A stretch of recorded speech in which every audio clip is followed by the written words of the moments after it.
Hello, everybody, and welcome to another episode of A Conversation with Cometan. This is season 2, episode 8, and today I am going to be really continuing on with our Total Immersion into Astronism lecture. Today I'm going to be focusing on section 4, moving on really from the sort of astrosoteriology and astronist philosophy sections of the Total Immersion, now going into what we describe as the oldest religious tradition, and obviously this is the tradition to which Astronism belongs, and I have titled this lecture, of course, today, the Astronic Tradition, because that is the name for the tradition to which Astronism belongs. So let's get straight into this lecture and how really Astronism fits into the sort of broader sort of religious and astronomical sort of intersections, really. That's what we're going to be looking at today. The prehistoric, ancient, and sort of in some parts medieval astronomical religions, essentially, and astronomical beliefs that have become intertwined with religious beliefs. So before we begin really looking at the specimen of the Astronic tradition and how we sort of justify this claim that the Astronic tradition is the oldest religious tradition, first of all, we have to look at what we call meta-Astronicism. So meta-Astronicism is sort of a kind of similar discipline of study to what you'll already be familiar of, which is the meta-Astronism. But of course, meta-Astronicism really considers the kind of the Astronic tradition in terms of what it is, how it can be understood, and really sort of how it can kind of interact with other religious traditions around the world and how it relates to those, how it is different from those. This is what we study in meta-Astronicism. And of course, this is the first subsection of section 4 of the Total Immersion.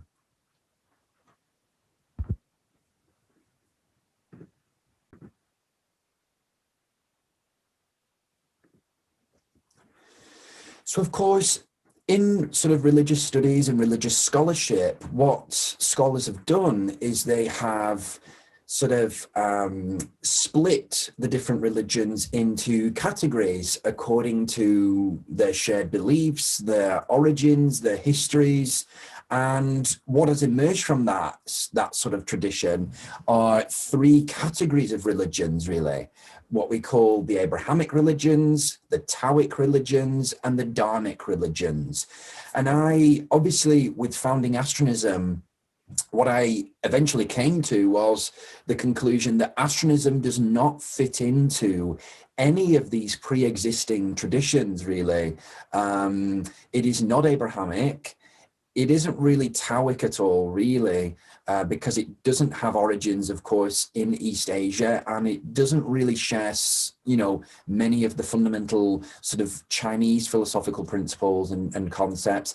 And it isn't Dharmic either, because number one, it didn't come from the Indian subcontinent, and number two, it doesn't really, again, share that many of the sort of concepts of these, the fundamental concepts of those Dharmic religions. So essentially, I came to this conclusion that Astronism doesn't fit into any of these traditions. So when something doesn't fit into what is already pre-existing, what you have to do is you have to look at where it does fit in.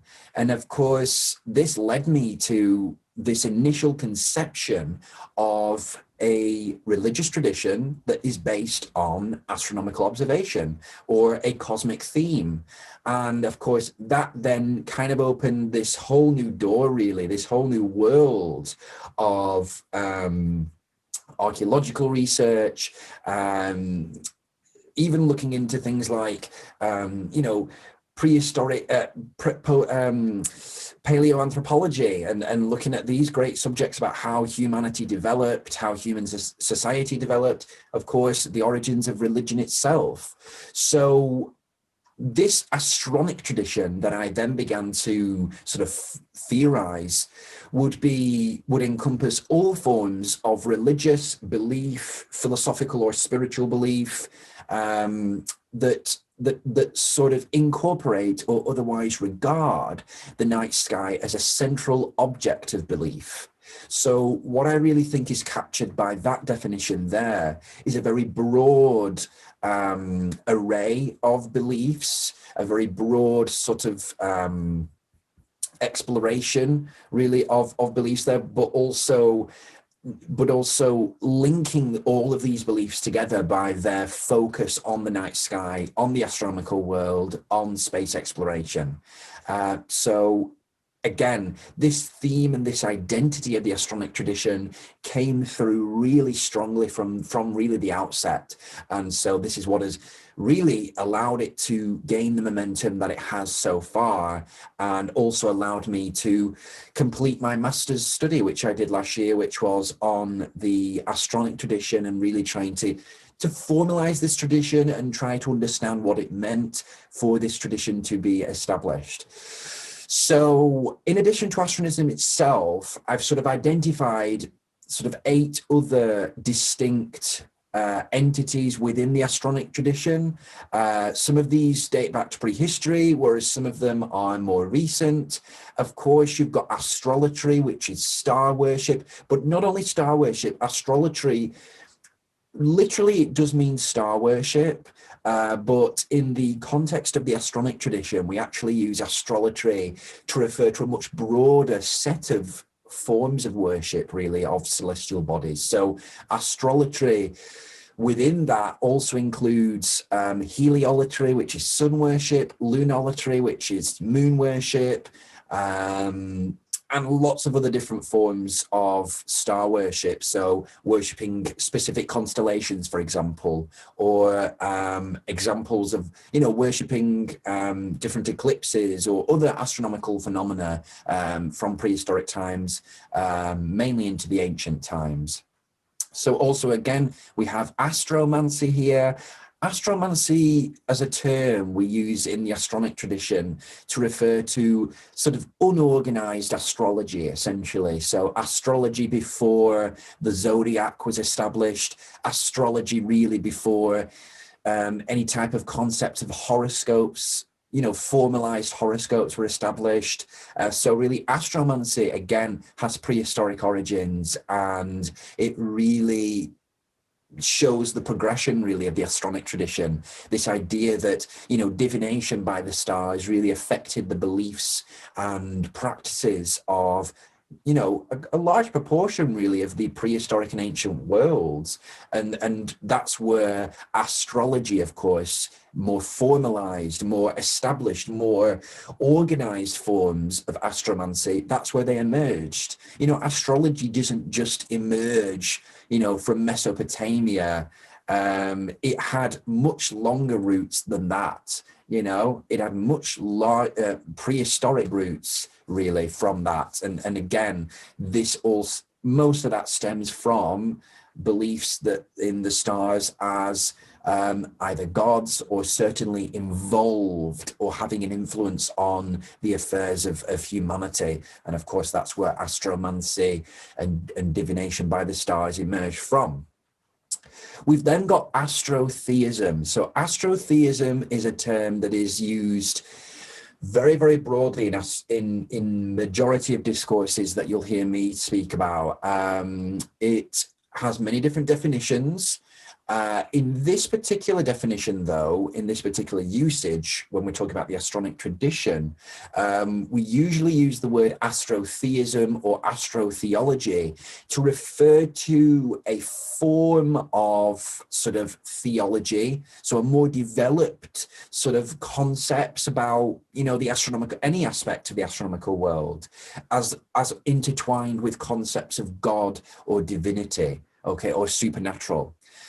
So again, what you could see astrotheism is a sort of ancient, medieval, or modern manifestations of astrology. So moving on from direct worship of the stars, astrotheism really focuses on a more sort of established, more scholarly, you could say, sort of more poetic in some ways, forms of sort of astrotheology, really moving on from, as I said, the sort of basic and in a ways primitive forms, which of course are astrology, which was direct worship of the stars.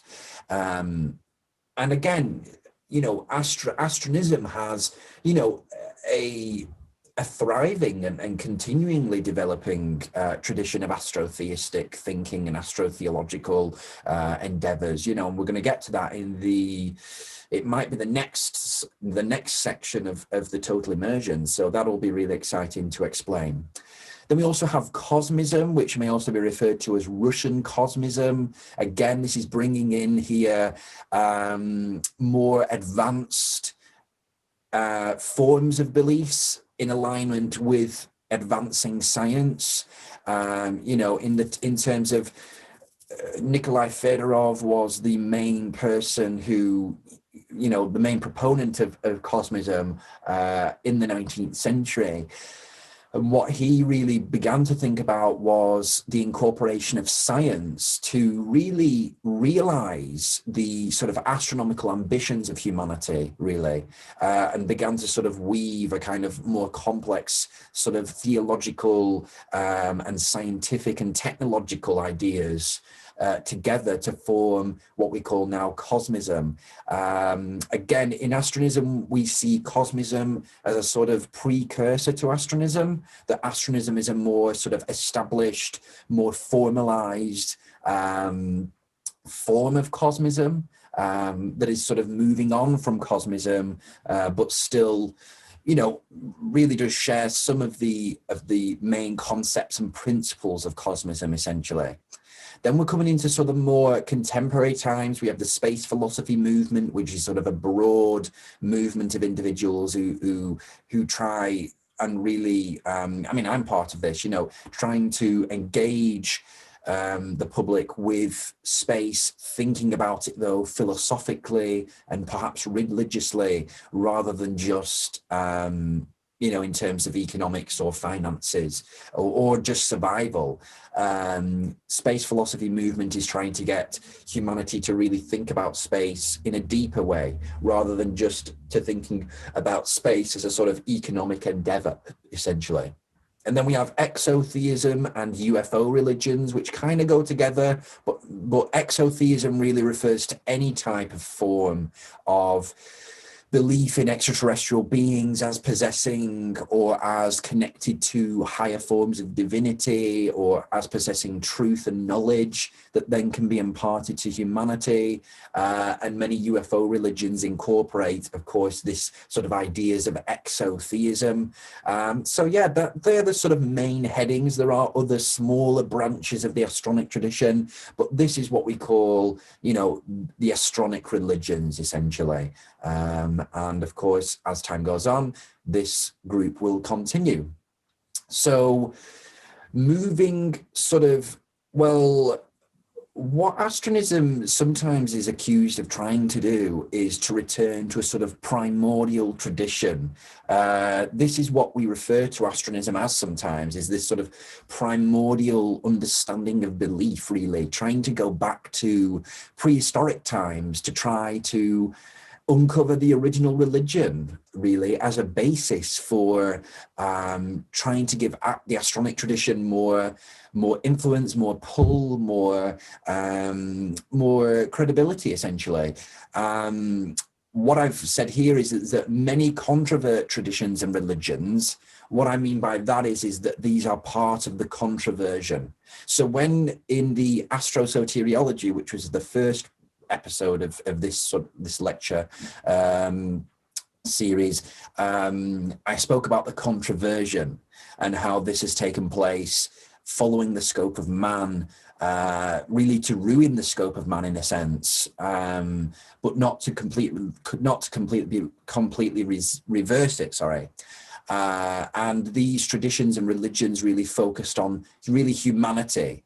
The original scope of man, that the original Astronic traditions, religions focused on the stars, and that they were right to do that, that the astronomical world was the right recipient for our focus and knowledge and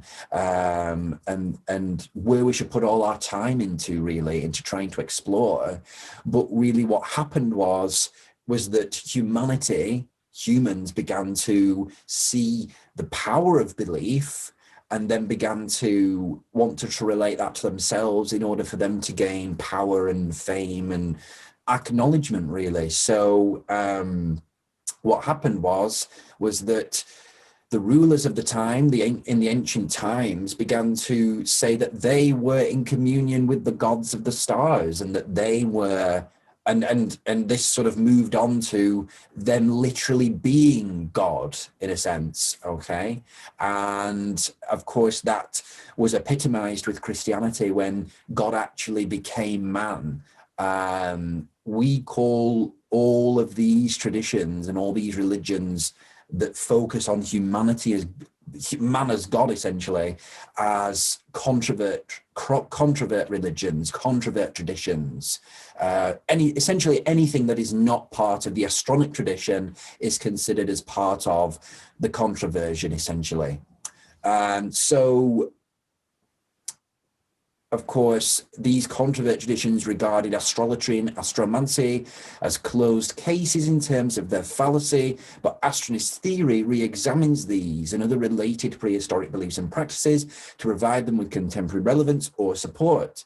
So Astronist theory sort of takes, a more sort of caring approach to these sort of really prohibited religious practices such as astrology and astromancy, and tries to re-establish them, to try and understand why they developed, and try to understand really the fact that Astronism comes from these prehistoric religions, that if it wasn't for these prehistoric astrologers and astromancers existing, that Astronism today would not exist, okay? So it's trying to really build together a tradition here of belief and shared belief, really, on the stars, essentially, and bringing that to the present, of course.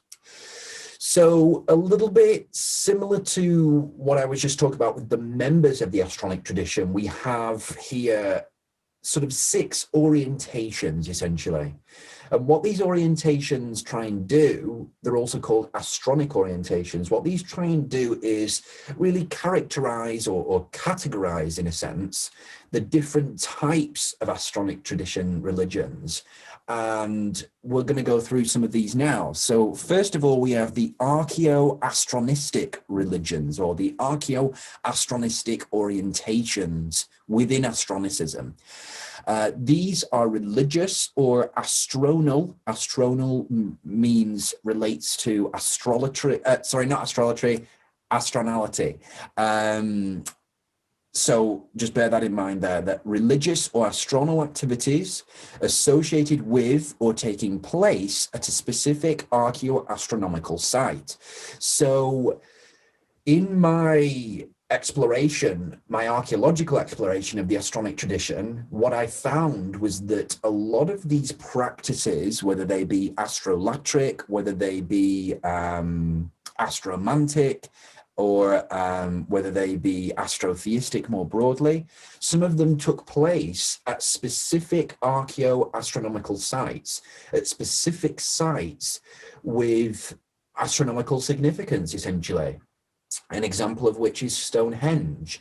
And so what I'm trying to do here is to try and create a separate category for those types of astronic religions that were only practiced at certain archaeoastronomical sites, essentially, as distinct from other types of astronic religions that were practiced kind of anywhere and more broadly, really.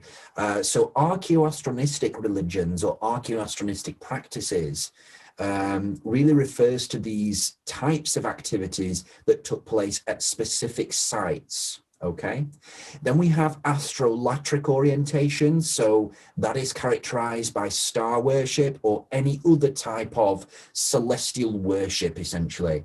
Any other type of worship of astronomical entities, whether that be the sun, the moon, specific constellations, or even the Earth itself in some regards.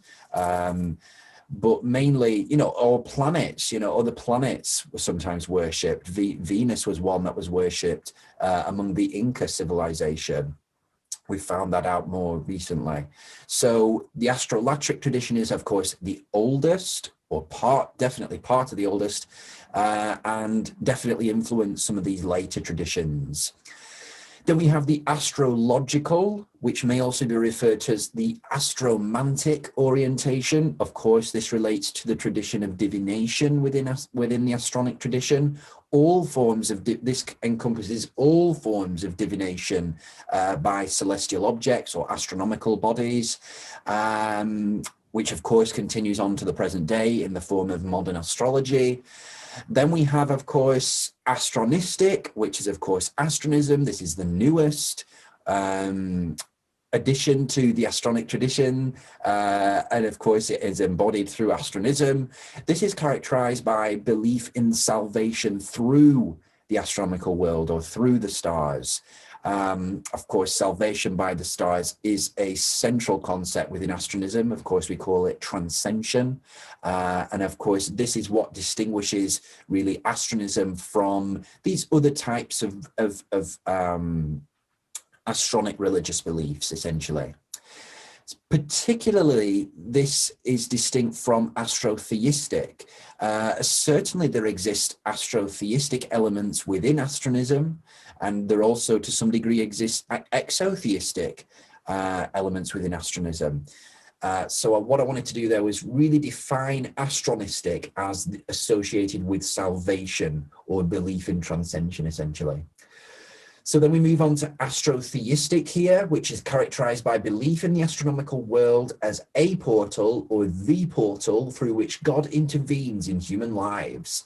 So this is really interesting. This is a kind of, again, an important aspect really of, well, not a main aspect of Astronism, but definitely a tradition within Astronism.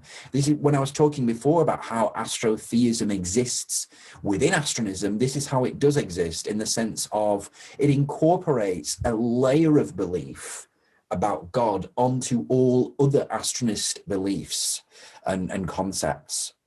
So astrotheistic sees the world essentially as believing in God, so definitely theistic, but as God interacting by means of the astronomical world, God as really interacting through the portal or vehicle or medium of the astronomical world.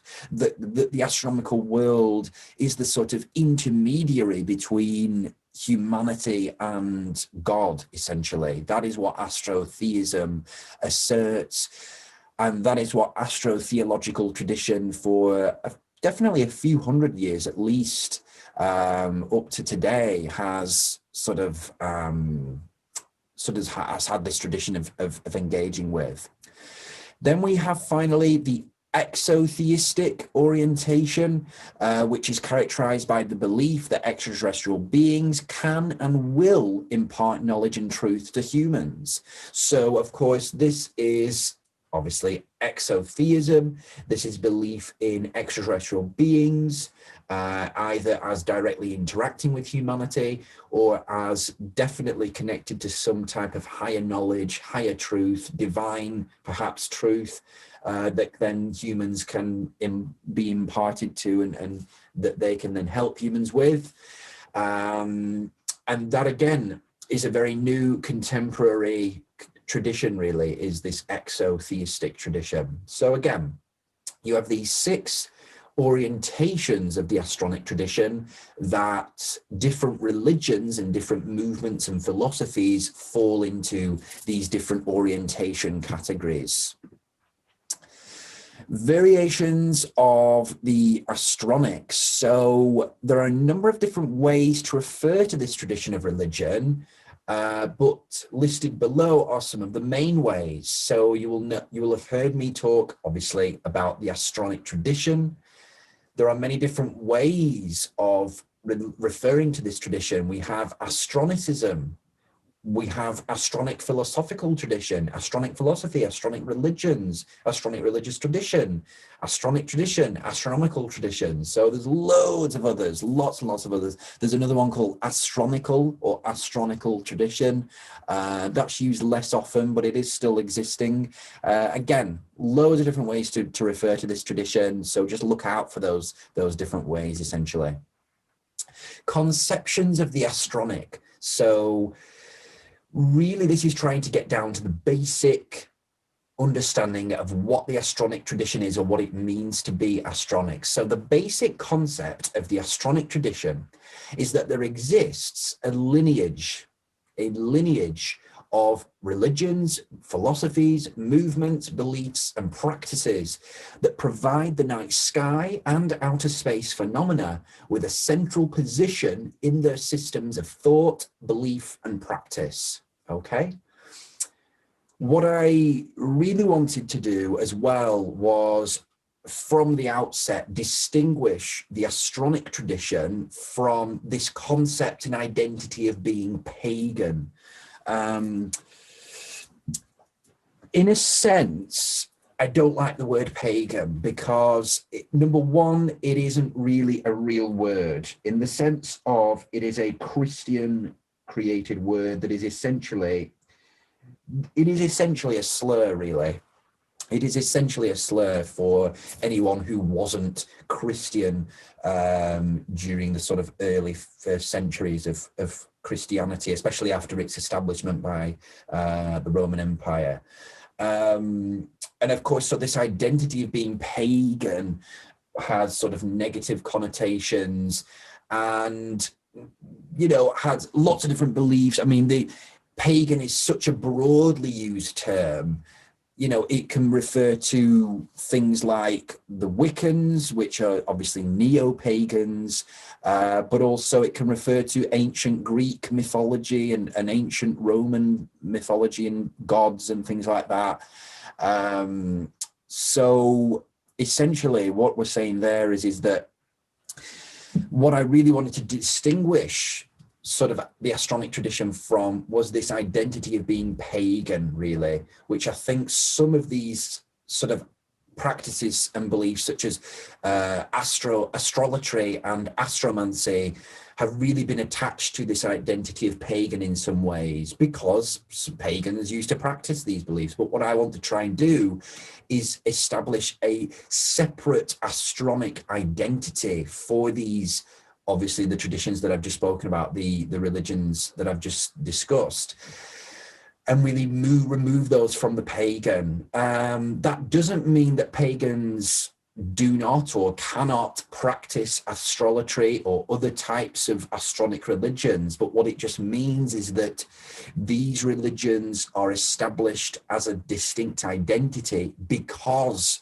of their focus on the stars, because of their direct beliefs in the astronomical world, as in whatever way, whether that is in terms of worship, divination, or in terms of belief in salvation or God and things like that. So essentially what I wanted to try and do here was, create a distinct identity for the Astronic tradition that was removed from the concept of being pagan, and of course was also removed and distinct from the pre-existent religious traditions that already exist already. So really, what is Astronic then? Well, as part of the Astronic tradition's establishment is delineating how it can be classified and what can be classified as Astronic. Of course, this process involves an analysis of the themes and concepts of these potential entries in order to determine whether they are cosmocentric in orientation, astronomical in theme, and do not prioritize their inclusion into any other traditions. So those really are the three sort of criteria for being established as part of the Astronic tradition. Number one, being cosmocentric is the central theme, whether they expressly state that they are cosmocentric or are just cosmocentric by the nature of their beliefs. What I mean by that is, of course, cosmocentric is a more of an astronistic term as the official worldview of Astronism. And so such a term didn't exist when we're looking back at the origins of astrology, of course. So even though astrology doesn't use the term cosmocentrism because it is not an organized belief system anymore, that doesn't mean, though, that cosmocentrism, that astrology isn't cosmocentric. It is cosmocentric. It is focusing on the night sky. It is focusing on the astronomical world. So again, you have to sort of understand there that even though certain movements and types of beliefs may not use the official term cosmocentric, they still are cosmocentric by the fact and nature of their beliefs. Then we have astronomical in theme. So again, this is pretty straightforward, the idea that really to be part of the Astronic tradition, you really do have to be a cosmic religion, essentially. You do have to be astronomical or cosmic in theme. The majority of your concepts and beliefs and practices need to be oriented on the night sky or on the astronomical world or on space exploration or some aspect of those. And then thirdly, that such movements do not prioritize their inclusion into any other tradition. So, of course, with astrology, because there is no sort of world federation of astrology, that was kind of easy to include in the Astronic tradition because there was no one else saying, well, we don't belong to the Astronic tradition. Whereas, some of these newer movements and sects and cults and things like that, they may see themselves more as part of the Abrahamic tradition.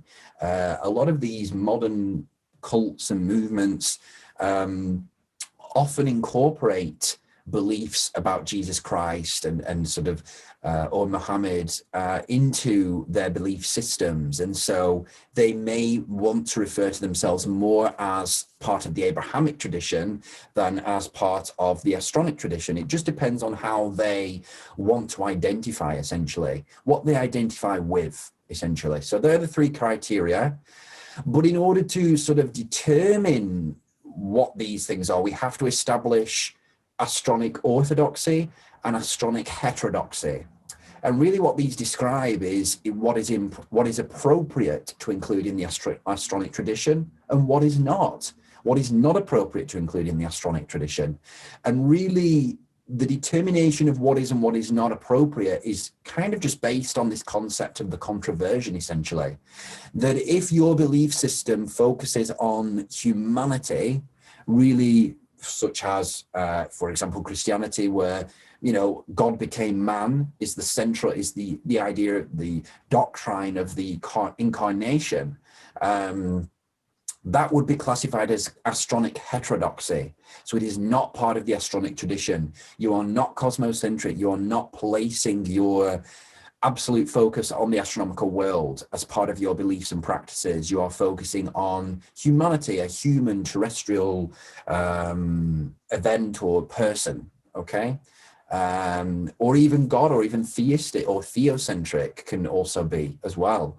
And also that religion has very few astronomical inferences. The astronomical world is not seen as important. So this is what Astronic orthodoxy and Astronic heterodoxy are trying to determine, okay? And this is really not part of the Astronist Institution's remit, really, to determine that. Of course, the Astronist Institution determines or attempts to determine what is Astronist orthodoxy, so what it considers to be true Astronism, of course, held by myself and other people that are part of my movement and part of Astronism.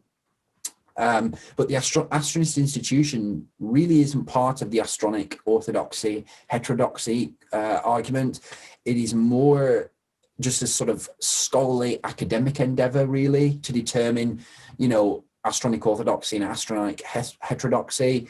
Of course, the Astronist Institution may have opinions on that, and it may influence that, but it is not part of the remit of the Astronist Institution to determine Astronic orthodoxy and Astronic heterodoxy in the same way that it is the remit of the Astronist Institution to determine Astronist orthodoxy and Astronist heterodoxy. Okay, so the term astronicity then is the degree of something's approximation to the Astronic tradition. So Christianity would have a particularly low astronicity, whereas sort of astrology or astrology will have particularly high degrees of astronicity. Okay, and of course, Astronism perhaps has the highest degree of proximity to the Astronic tradition because it is the founding denomination essentially of the Astronic tradition. Of course, yes, the Astronic tradition existed prior to the establishment of Astronism, but really it was only through Astronism that the Astronic tradition really developed, from obviously my work that I did, that I've been doing in the last couple of years. So astronicity refers to the degree of something's, the degree of its approximation to the Astronic tradition. Of course, within that term astronicity, there are degrees of astronicity. So we have astronic, so this is definitely part of the Astronic tradition. Okay, so the term astronic is only applied to those movements or beliefs that have been determined as part of the Astronic tradition. Then we have this term astronic related, which is quite curious, really.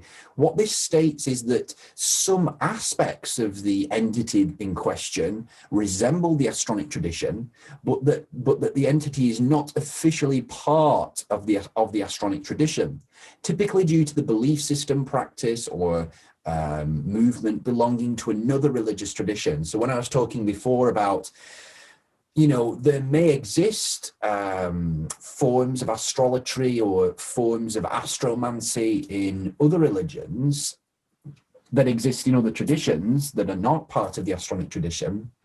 We would refer to those as astronic related. So sometimes we refer to these, parts of Hinduism, have sort of resemblance to astronomical beliefs.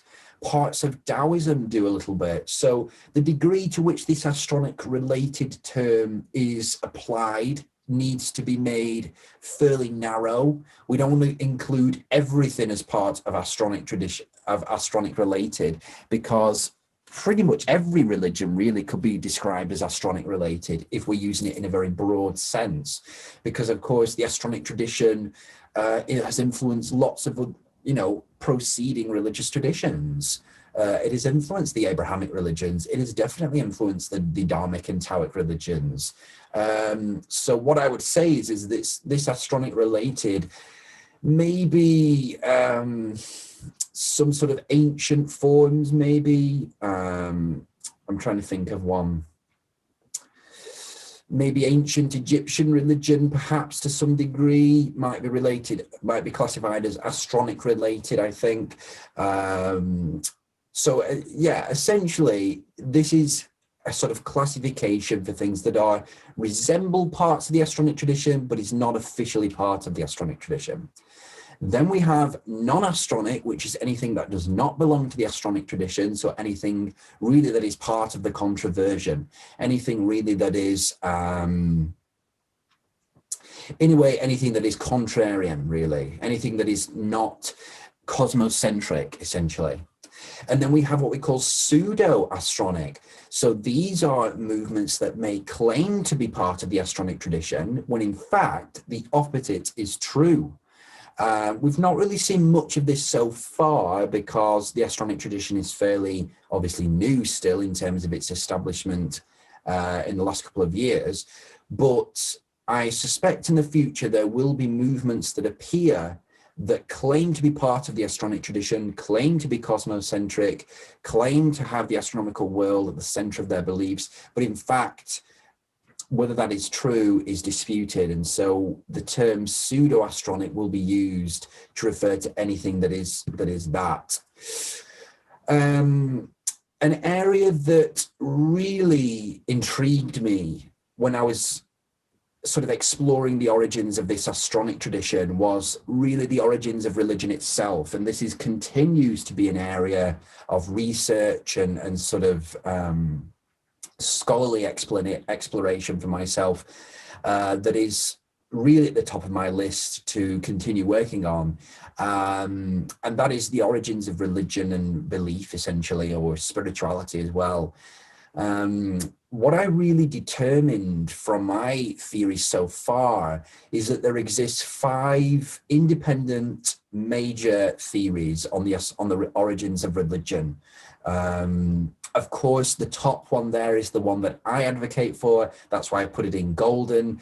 And that is the Astronist theory's origin on religion. And really, what this states is that it asserts that star worship or astrolatry, whether that includes also heliolatry and lunolatry and other forms of celestial worship, was the first religion, a belief ignited by the Paleolithic origins of astronology, which we spoke about in the astrosoteriology on the origins of astronology, which is, of course, an innate human quality and emotion that describes a person's emotional connection to the astronomical world. So, of course, this Astronist theory has then developed into what we call the Astronic Tradition, and has, of course, ignited belief and beliefs in astronomy and later on, engagements in astronomy, and then included later was beliefs such as astromancy and related traditions. So, of course, the Astronist tradition on the origins of religion is really central to the development of the Astronic religions tradition, and is really sort of central to understanding how sort of religion began and how religion began from worship of celestial bodies, essentially. So that is the assertion of the Astronist theory on religion. Then we have the Abrahamic, evolutionary, feminist, and psychedelic approaches. If you want to just read those now, you pause the screen and just read those. I'm not going to go through all of them because obviously I want to focus on the Astronist tradition here today. But these are just some other interesting origins of religion, theories or assertions, and they all have degrees of credibility. Certainly the feminist one is interesting. This idea that matriarchal religion or the worship of goddesses was central to the origins of religion. Certainly I would agree that to some degree. Whether that means that obviously I'm going to say that astrology came first before that, because that is my assertion in the Astronist tradition, but certainly that doesn't mean that there wasn't worship of goddesses going on, and that was also important to the origins of religion.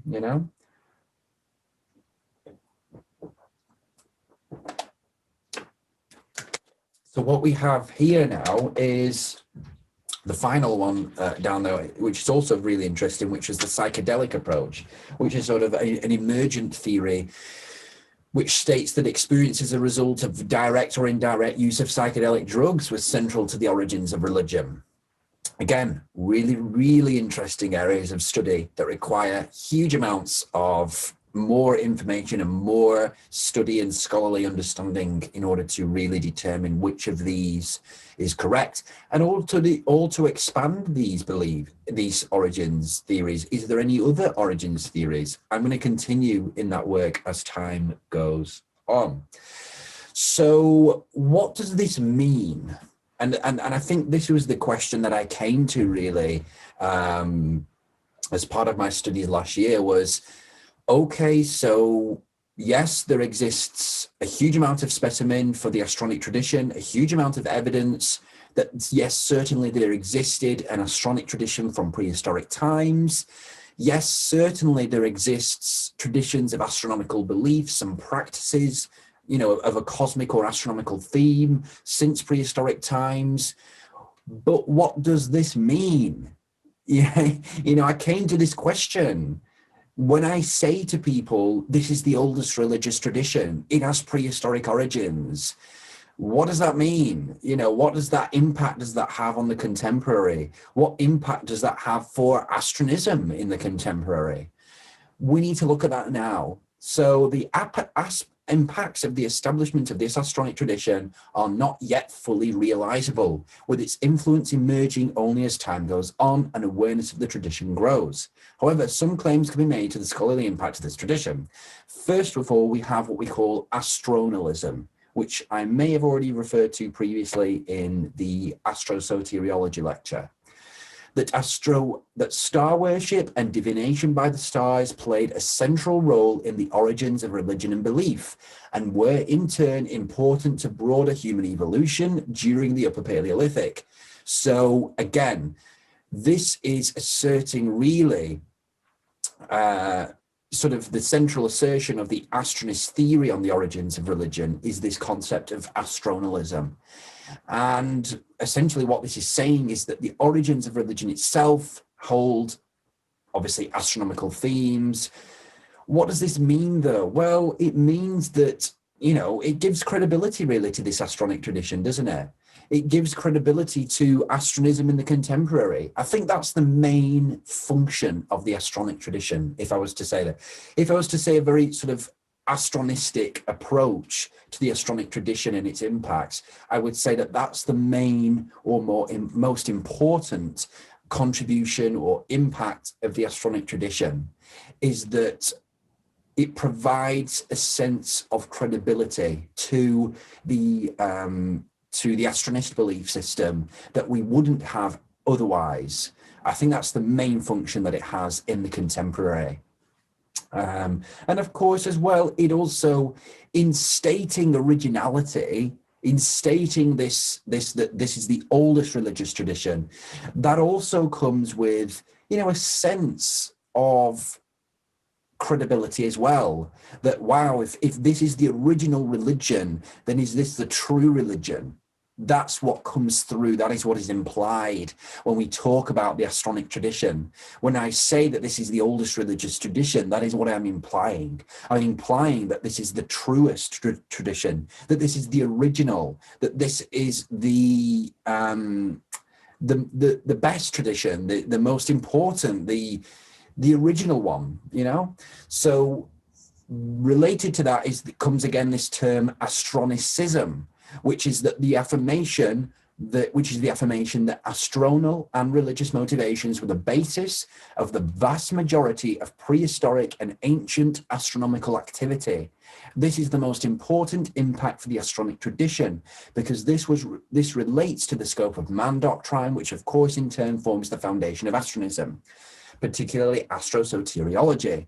So what this is saying is that, again, it's related to the previous belief of astronomism, because it's stating that, yes, beliefs about the stars were central to astronomical activity, okay? And this connection between belief and astronomical activity and astronomical observation continues today through astronism, okay? So again, what we need to consider here is this idea of, is there a sort of element here of sort of a prehistoric and astronomical religion that continues to the present? Well, yes, because the Astronic tradition has continued to the present, and that astronism is, and other religions as well that have emerged in the contemporary, that astronism is this sort of contemporary manifestation of this very ancient prehistoric forms of belief and practice. Further contributions are what we call historification, which is essentially providing legitimacy to astronism through establishing a tradition to which astronism belongs. Then we have prehistoricism, which is, I've already spoken about this a little bit. Because of the proven origins of the Astronic tradition in prehistory, this quality of the tradition provides it with greater authority, authenticity, and validity. And then we have what we call the re-establishment, which is the idea that the Astronic tradition re-establishes this prehistoric tradition for the contemporary, giving these most ancient of beliefs and practices modern relevance. Again, this provides them with context and a formalized narrative. This also links them to astronomism and its concerns for human space exploration and space expansion. So again, what does the Astronic tradition mean? It means that all these different aspects and characteristics of this tradition are contributing to the overall religious history and are also contributing to kind of the legitimacy of astronomism in the contemporary. Orientations on Astronicism. So this is different from what we were talking about before, which is what we were saying about Astronic orientations. These are what we call orientations on Astronicism. Okay, so these are beliefs about Astronicism. So we have anti-astronic, pro-astronic, and semi-astronic. I'm not going to go through these because they're kind of self-explanatory. If you want to read them, you can do by just pausing now. Again, this is just exploring the kind of the sort of meta-astronic, really, elements of the Astronic tradition, exploring what Astronic tradition is and how we can have different approaches to it. Again, here there is an active body of scholars engaged in this field that I've used, that I've used for my studies and my establishment of this Astronic tradition. And of course, there are also deceased scholars who have been, absolutely central to my activities. Here are some listed here, and I think there's more here on the next page. These are some really important people. So pause the screen and, go and look and research about these people. All of these people are either astronomers, archaeologists, archaeoastronomers. Some of them will be paleoanthropologists, sociologists, religious scholars perhaps as well. I think there's a few in there. So a really nice collection of different types of scholars, really. Again, more deceased people, scholars here who I've used, particularly Maud Worcester Mackinson there at the top. She's great. I've used her work quite a few times. We'll be seeing her a little bit later on when we're talking about the Specimen.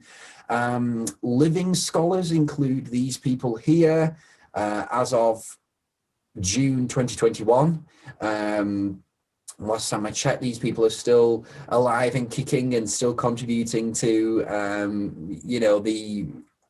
the development of the Astronic tradition and sort of ideas about the stars is connected to religion and belief. And I think that's all of them. Yeah. So now we're going to move into what we call archaeoastronology. Okay, a big word, but it essentially means, okay, so we've just covered meta-astronicism, okay, which is a sort of branch of study within the Astronic tradition, and it looks at what the Astronic tradition is, the components of this tradition, the different orientations and approaches to this tradition, and really tries to understand the dynamics and nature of the Astronic tradition. So that's what we've just covered. Now we're going into archaeoastronology, which is the study of the specimen of the Astronic tradition. Yes, the study of the specimen of the Astronic tradition. So this is a really important aspect. This is what's going to provide you with the proof of the existence of the Astronic tradition. And what I want to say first before we get into the specimen is that really, this sort of collection of specimen is forever growing. That all the time since even this lecture was done, there'll be more specimen continuing to be added to the Astronic tradition, and it's going to get stronger and stronger each year and more as more people contribute to it. So, you could say that this collection of specimen here is still a very primitive, small amount of specimen compared to the body of specimen that will exist in 50 or so years' time for the Astronic tradition. Hello to the people there in 50 or so years' time. I hope that the Astronic tradition is, much more established than it is today. So we've already gone over what is Astronic, but let's have a look now at sort of the different forms, really, that the Astronic tradition took, and really looking at sort of in a way what we call utilitarian astronomical religion. So that phrase is really important to sort of the development of the Astronic tradition, really. What it refers to is astronomical beliefs, whether they be astrolatric, whether they be astromantic or astrotheistic, developing as a result of a utilitarian element. So beliefs about the stars developing as a result, as I've put here, of agriculture, or for navigation, or in terms of social structure. Let's begin with what we call temporalization. Let's begin with agriculture. So temporalization is the prehistoric and ancient practice of signifying the changes of the seasons by way of the movement of constellations. So what this is really talking about is, this idea of the Astronic tradition as being based on kind of, in a way, looking up at the stars. These people in prehistoric times, of course, had to use the stars for their signifying of changes in activity, signifying of changes in the seasons, in the changes of the weather and the climate. So what this began to do was the belief developed that the stars were directly controlling these changes in the natural world. And because of that, beliefs about astrology began to develop more, and of course beliefs in astromancy certainly began to develop more from this.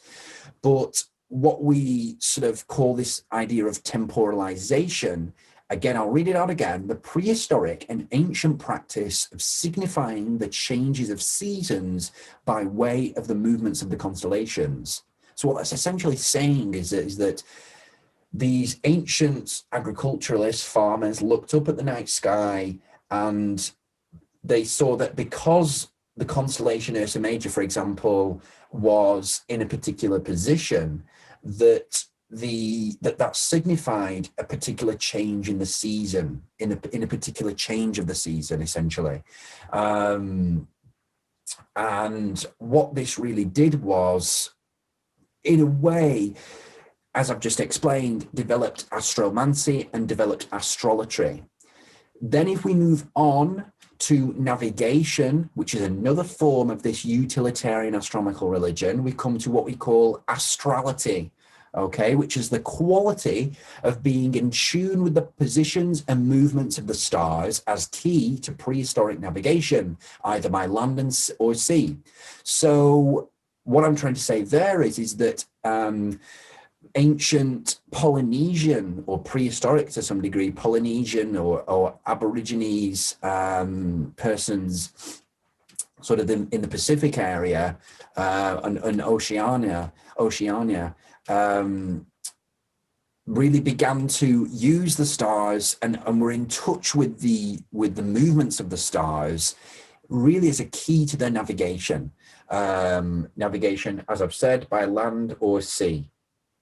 So again, this developed into beliefs about worshipping the stars, to appease the stars, and then also began to develop into divination by the stars, because the stars were believed to influence the fruits of a journey, for example, the fruits of, the fruits of any type of endeavor, really. And then we come to social structure, this idea of astral association. So the ancient use of the stars and celestial bodies as a means of affirming the legitimacy of one's rule. So what this is talking about here is that in ancient times, some rulers have been known to associate themselves with astronomical objects in order to affirm their legitimacy of rule. So this happened in ancient Egypt when, the association of the ruler was with the sun, and that the ruler was controlling the sun, or was the son of the sun, an offspring of the sun, was the literal offspring of the sun.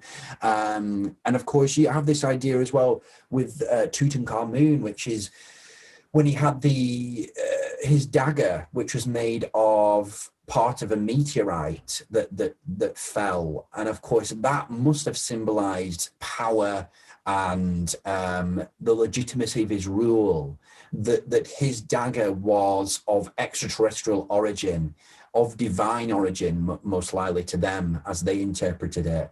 And of course, this is what we call astral association, essentially using celestial bodies in some way to affirm a ruler's legitimacy, essentially. So we have these sort of three traditions of utilitarian activity in relation to the stars. And then, of course, we then move into sort of expressions of belief, different types of expressions of belief in prehistoric times. So, of course, we have accurate constellation carvings, we have amulets depicting stars, we have elaborate astronomical rock art, we have utilitarian astronomical religion, which is what we call astration. Astration should have been put onto the previous slide. Astration essentially just means navigating by the stars, either by land or sea. And then, of course, temporalization, we already spoke about that previously. We have also things like the cosmic hunt myth, the creation of myths and concepts and ideas and storytelling in relation to the astronomical world, probably much of which has been lost to history, I'm afraid.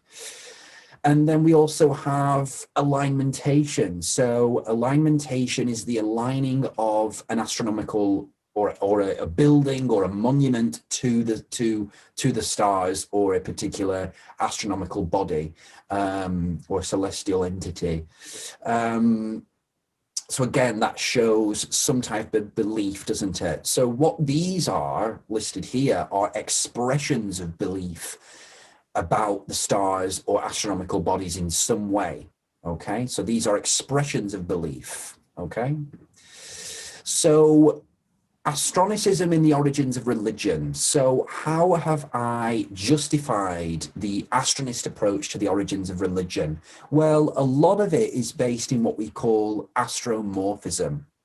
So the previous couple of slides that talked about, astration, so navigation by the stars, or temporalization, which is agricultural activity conducted by the stars, by the constellations. Those are kind of logical assertions, aren't they? We can logically say that because these prehistoric people, these ancient people hadn't the technology back then to, navigate or conduct agricultural activities, that they had to use the stars. They were the only options for them to use, okay? As a kind of clock in the sky, as a kind of, as a kind of compass in the sky, a kind of an astral compass, essentially, in some ways. Those are kind of logical assertions, aren't they? We can assert those things without necessarily needing sort of hard proof of those things. We can kind of say, well, yeah, that makes sense. To say, but basing those things in religious belief is, of course, another thing altogether. It's another assertion altogether. And what I believe provides the proof to that is the expressions of these beliefs through creative activity from the Upper Paleolithic period of the Stone Age, following the scope of man, following the enlightened enkindlement, and of course, igniting the Astronic tradition. Part of this is what we call, an integral part of this, is what I call astromorphism, okay?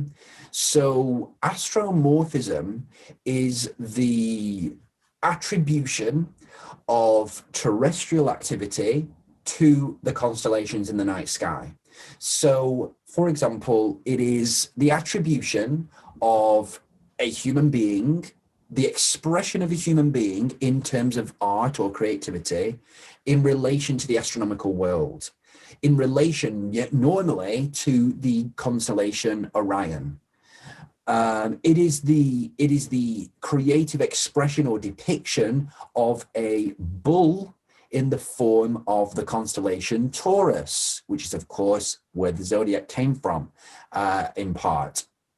So astromorphism is any type of attribution, then, of terrestrial activity in relation to astronomical activity.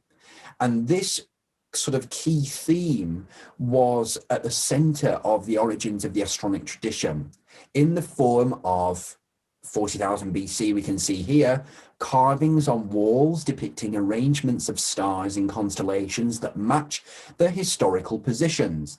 Now, you may say to me that, well, that is just a coincidence. Well, I don't think so. I don't think that's a coincidence. I don't think that a person in prehistoric times would have, when they've got mouths to feed, when they've got themselves to feed, and it wasn't easy, they had to spend probably hours and hours and hours trying to get food, trying to hunt. I don't think that they would have been spending time carving out, constellations into rock faces when they had all these other things to do, if they, didn't believe in, have some types of beliefs in relation to the astronomical world. In this part, I'm not making any particular assertions to what these people believed, because we don't really know. But all I can state is that they did believe something, And I think that that is fairly logical and also is also widely presented through the archaeological specimen. Of course, we also have at 40,000 BCE astronomical markings on sacrificial stones and amulets depicting the northern stars. Again, why would these people create these carvings, express these things, have these expressions in the form of art and really primitive art, if they didn't have beliefs or ideas about the stars or the astronomical objects as a whole, astronomical worlds as a whole?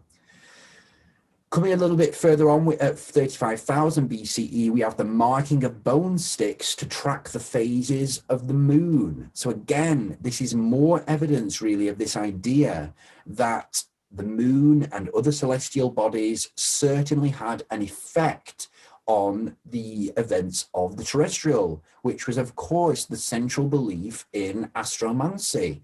This idea that, yes, if the stars were in a certain position, then that meant something. If the moon was in a certain position, then that certainly means something for us here on the ground. So again, these are all sort of forms of astromorphism. So really also what is implied as part of astromorphism is this idea of there existing an ecosystem that emerges that connects and depends human activities on the astronomical world. So that really the early humans and these prehistoric humans really was part of an ecosystem between their activities and the activities of the night sky, that there was a much more closeness, really, a metaphorical closeness, of course, between the humans on the ground and the stars in the night sky and the celestials and the planets and moon and sun, that there was a really close-knit bond because of the beliefs of these people. And so because of that, there exists this sort of ecosystem, this system of beliefs that are fueling these creative expressions, but are also as well forming the basis of sort of early society as well. And this is all coming from what we call astromorphism. The oldest astronomical religion develops during this time and is now referred to as the North Star cult. So there are many different sort of evidences for the existence of belief or worship of the North Star, which is, of course, Polaris. And, for a variety of reasons, probably. Navigational, agricultural, social reasons, perhaps early social, primitive social reasons. Yes, certainly the Polaris would have been worshipped to some degree during these times. And again, this is coming from these beliefs or these attributions of human activity in relation to the astronomical world, which is what we call, of course, astromorphism. Key beliefs here are astral intercession, which is the phenomena of celestials holding effect or dominion over terrestrial affairs. So that is the belief in that, is what we call astral intercession. Okay. Then we have astrology, which is sort of direct star worship or its variants, which of course includes heliolatry, which is sun worship, lunolatry, moon worship, or venolatry, which is Venus worship. Then we have astromancy, which is divination by the stars. As I've said before, this is an unorganized version of astrology. There doesn't exist a formalized zodiac at this time. There doesn't exist what you could say, maybe early astromancers, but certainly not astrologists or people who, you know, maybe an early hierarchy, a very, very primitive though, very, very primitive. And then, of course, we have astronality. So these, again, is another feature of belief, which is a feeling that emerges as a result of observation of the astronomical world. Again, this is what we refer to as emerging in the scope of man. You know, this idea that when these primitive peoples looked up at the night sky, that they certainly felt something. I can't honestly tell you what they did feel. All I can go off is the archaeological and creative expressions and specimen of these people. But what we can say is that they definitely felt something, and that those feelings when they looked up at the night sky or when they looked up at the sun or the moon certainly translated into belief, and which then certainly from there translated into expression of those beliefs. That's essentially what I'm trying to say here. And then we also have finally, maybe a little bit later on, from more, you know, towards the sort of early Neolithic period, but also, you know, towards the end of the Upper Paleolithic, belief in what we call transtellation. Sort of a spiritual interaction with the astronomical world, which then moved into the belief in what we call astranthropy, which is the transmigration of the soul to the stars upon death, which is what we see as a theme in the Cosmic Hunt myth or the Cosmic Hunt story. I don't like calling it a myth because I think that at the time, that certainly would have been real. And of course, in the translationist tradition today, those types of beliefs still exist and are still promoted. So, you know, I don't really like calling the Cosmic Hunt a myth. I prefer to call it just a story or a belief. Again, the Cosmic Hunt is evidence really of a lot of these other different types of beliefs. It's evidence of astral intercession. It's evidence of astronality existing, you know? So again, these key features of beliefs were key to the development of this very, very early prehistoric Astronic tradition. What is being referred to under the umbrella term prehistoric astronomical religion is astrology. Often includes worship of other celestial bodies such as the moon and the sun, and also astromancy. Much of this activity is connected to and themed on survivalism. So what I'm trying to say on this slide here is that the term prehistoric astronomical religion is a sort of umbrella term for astrology and astromancy. Okay, that there existed this astronomical religion in prehistory that was based either or on both of these two practices, essentially, star worship and divination by the stars. But also, as implied earlier on, when we were looking at the agricultural and navigational activities of these early astronomical religionists, much of this activity is connected to and themed on survival. So, the idea of hunts being associated with constellations, the idea of the moon being associated with fertility, the idea that, the hunt was really influenced by the positions of the stars, the positions of the sun, the positions of the moon. Much prehistoric hunts are known to have taken place at night. And so I really don't see that as a coincidence. I think that certainly they took place at night due to a variety of reasons. Number one, navigation by the stars. Number two, belief that the stars had an influence on the outcome of the hunt. Definitely, 100%. And as we get more specimen to explore this, we're going to be, there's going to be lots more activity taking place as we keep going on. What I'm just thinking, right, what I'll just do, one sec, just stop this recording. So as we now move into kind of like an overview of the Astronic tradition, we need to look at some of the defining beliefs of the Astronic tradition, of Astronicism. So some of the, of course, the main one is that the Astronic tradition is cosmocentric. When we look at other traditions of religion, so for example, the Abrahamic religions, the Abrahamic religions are united not only in the fact that they originate primarily in the Middle East and primarily, in this concept of having a covenant with God by way of Judaism, but they are also based on the concept and really a kind of worldview of theocentrism and monotheism. Now, the same can be said for the Astronic tradition, but in the sense of cosmocentrism. This placing of the astronomical world at the center of thought and practice in the Astronic tradition represents a common thread throughout the tradition. Essentially also that our, defining beliefs of this tradition are astral intercession, which I've already spoke about on the previous slide, astrothenasia, which is the assertion that the astronomical world is integrally involved in the affairs of death and the afterlife, a theme seen or sensed and inferred throughout much of the Astronic tradition.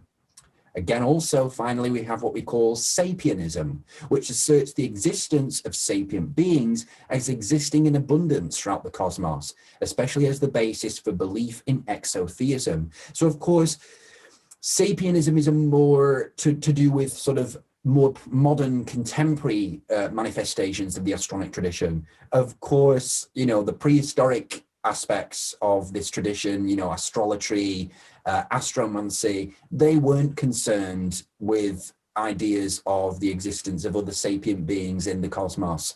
But of course, I think that they are definitely supportive of that. The fundamental spirits of these prehistoric traditions certainly would have been, I think definitely aligned with ideas about sapienism and the existence of other life in the universe. And of course, there are defining practices. This idea of praying to the stars or praying to the cosmos as a whole, either when interpreted as God itself or as the medium through which the divine or God may intervene in cosmic reality. Certainly, this is a practice, of central importance and of varying solemnity, meaning that it's in some movements praying to the stars or having that sort of direct connection to God through the astronomical world is very, very central, whereas in other movements, it is less so central, but still remains an important practice nonetheless.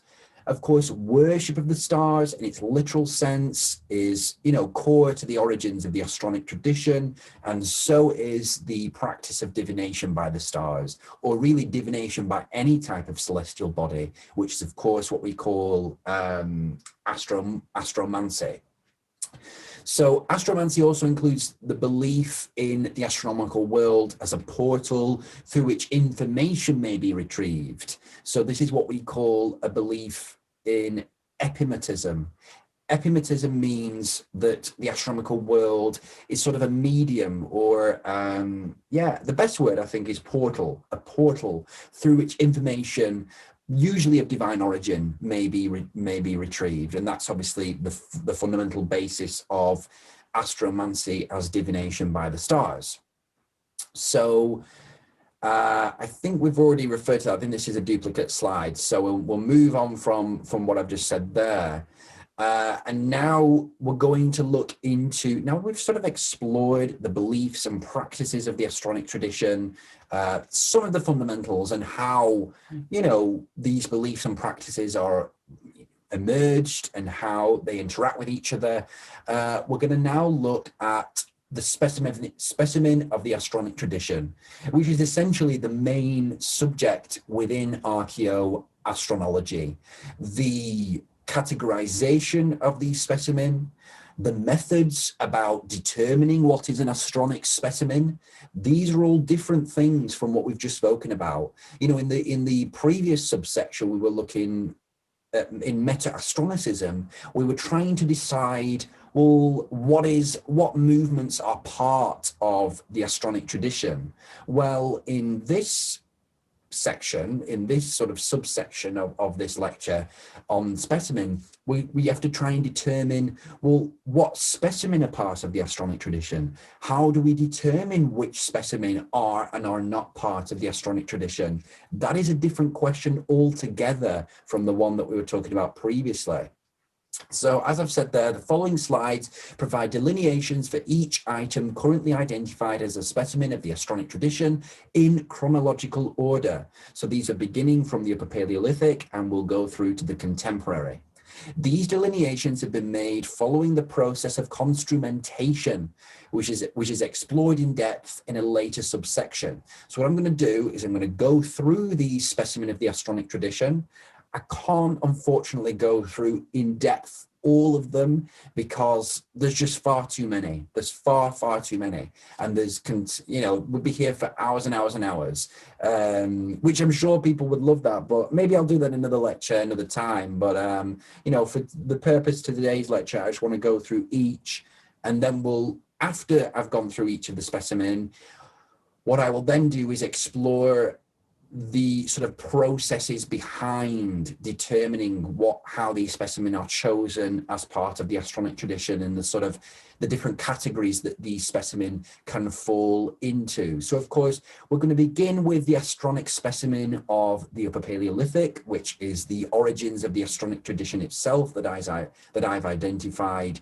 These are the specimens that are the oldest of the Astronic tradition. These are the origins of the Astronic tradition. And of course, as we move on and as archaeology improves for this time of the Upper Paleolithic, there will be more Astronic tradition specimen that will emerge. So one of the very, very oldest specimen was reviewed in 1954 by Maud Worcester Mackinson, who I mentioned earlier, and it's what I've titled the Great Star Amulet. So this was really a representations of stars as Maud Mackinson has identified here, that there is a representation of stars in Ursa Major, and that there's the different size of Mizar and Alcor as being noteworthy, that this is from the Stone Age, and that these representations were found on an amulet from the Stone Age that's been dated to between 40,000 and 30,000 BCE. I think actually it's more towards the 40,000 mark, I think, for this amulet. But I think I've put the range of dates there just to cover myself. The form of the Big Dipper suggests a rather high age for the amulet. So what we can say here, what I've put in the description there, is that this is a piece of jewelry of the Upper Paleolithic, likely created with astronal motivation, so created with based on emotional attachment to the night sky, based on emotional experiences felt as a result of observation of the night sky, and is one of the earliest examples of such a specimen. Astronomical dating of the position of the Big Dipper has been used to pinpoint its period of creation. This is why the period is sort of a very broad 10,000 year, time period. The way they do that is by what we call astronomical dating. Now, astronomical dating is the use of the positions of stars, or the use of positions of any celestial body, really, in order to determine the age, namely of a specimen, really, but also the occurrence of an event. So in some Chinese texts, ancient Chinese texts, we can determine the occurrence of certain events because of there was the existence of the supernova in the night sky. I can't remember when it was, but there was a supernova in the night sky that the Chinese recorded, and this allowed us then to determine when that took place. And it just helps any type of, when astronomical objects are used as a way of determining dates for anything. That's what we call astronomical dating, and we use that quite a lot in when we're determining the age of specimen. So here we have a 38,000 BC, in a way that's sort of like a rock art, isn't it? This is one of the earliest rock arts that we have. It was discovered by Professor Jesus Gallego in El Castillo Caves in northern Spain, and I've titled it the Paleolithic Milky Way because rock art experts have interpreted this as a depiction of the Milky Way from the European Upper Paleolithic. So again, really origins of the Astronic tradition here, 38,000 BCE here. Then we also have the Aurignacian lunar calendar, or we also call it the Abri-Blanchard plaque. This was discovered by and reviewed really by Alexander Marshak, and sort of his interpretation of these carvings as being moon phases, and that this was related to ideas of fertility, trying to track the moon in order to track fertility, and the menstrual period as well is related to the moon's phases. Again, relating to this idea of astral intercession, this idea that the celestial bodies had a influence on the activities of the night sky. Of course, this was dated to 32,000 BCE. We also have the Orion Stone Age star chart here, which was discovered in Germany in 1979. This has been reviewed by Michael Rappengluck, who's done a heck of amount of work for the Astronic tradition in the last sort of 30 or so, or 20 or so years, in the last 20 years or so. And this is a depiction of the Orion constellation with possible moon tracking tallies on the back of the of this sort of Stone Age mammoth tusk, essentially what this is. And they could also be stars as well, so they've been variously interpreted, those sort of little nodges on the back there, the sort of cup marks, sorry, they could be stars as well. So there's a little bit of interpretation here going on, but this has been dated to around 30,500 BC. We have the spotted horses of Peshmerley. I don't know whether I'm pronouncing that right, but this was found at the site in France, dated to the Graphician culture, 25,000 BCE, discovered in 1922. This was part of my second establishment phase. So the first establishment phase really began in sort of 2019 and sort of culminated in my publication of my master's dissertation. And then from there, sort of towards the end of last year, 2020, and still continuing on through to 2021, has been my second establishment phase. So I only sort of came across these spotted horses in my second establishment phase, is essentially what I'm trying to say there. Apologies, the description hasn't been finished here, so I'll have to look at finishing that. But essentially what I wanted to look at here was the idea of really the use of the spots as being interpreted as stars, or as being certainly interpreted as different types of astronomical phenomena, probably stars, as related to the horses, of course, and again, as an interpretation of astromorphism. We have the Ishango bone, which was found in the DRC, the Democratic Republic of the Congo. Specifically, it says there at a fishing village on the shore of Lake Edward, in the Virunga National Park. This was dated to 18,000 BCE. Again, so I don't know why that's been, it says the so-called Ishango bone, which lived 8,500 years before our era. So there might be a mix-up of dates there, but I'm sure that this has been dated to 18,000 BCE rather than just 8,500. But I'll take a look at that and maybe get, improve this lecture from that. But I must have received that from somewhere, that information. Again, this is part of the second establishment phase. So these second establishment phase specimen are newer specimen that I've discovered and come across, and of course, as time goes on, I'll get better at being able to, specify the information for these specimen. Essentially what this is a fossilized baboon bone, whose tally engravings lightly mark it as a lunar calendar in a similar manner to the Aurignacian lunar calendar. Then we have the Etchinus Big Dipper. We don't, unfortunately, have a specific date for this. If anyone's involved in, archaeology or sort of prehistoric, activities of human, or archaeoastronomers essentially, then please back to me if you know the specific dates of any of these specimens that I've not been able to identify. I've just not come across the dates for these. Essentially what this is, we've tracked it down to the Upper Paleolithic, but it is a fossilized, a fossil of a silicified sea urchin, on which the Big Dipper asterism was engraved.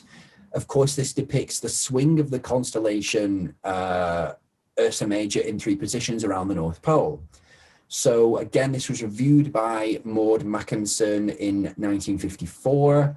And again, it's just an example of astromorphism, and it's also able to, I think the way that this was determined, because it's so broad, the Upper Paleolithic, is again the use of astronomical dating. We can't be absolutely sure as to when this took place because of the movements of the stars, but it is a good way of doing that. But we can use, of course, the Ursa Major constellation there, the Big Dipper specifically, its movement according to when this this fossil was engraved upon. So again, as time goes on, hopefully we'll get more information.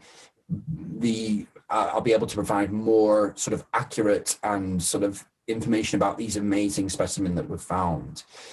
Again, this is not a good image, need to do more work on this. Again, I'm going to be doing more work, not a great image of this, but I've not found any better one really of the Pleiades aurochs, which is a really beautiful specimen found in Ardèche, France, dated to 15,000 BCE.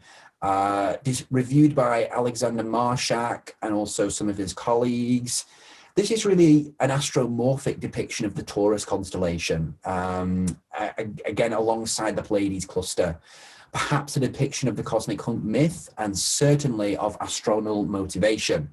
again, another problem that this tradition of archaeological activity has had is that because there's been so many people wanting to, see these rock art, rock carvings as well, is that they're being ruined really by the tourism that they have attracted. So there's a heck of a lot of issues that are taking place at the moment. So whether that's the reason why images of these specimens cannot be gained yet is probably the right reason why. But, hopefully in the future this will improve, and that, we'll get more accurate information and more accurate and better quality images of these specimens.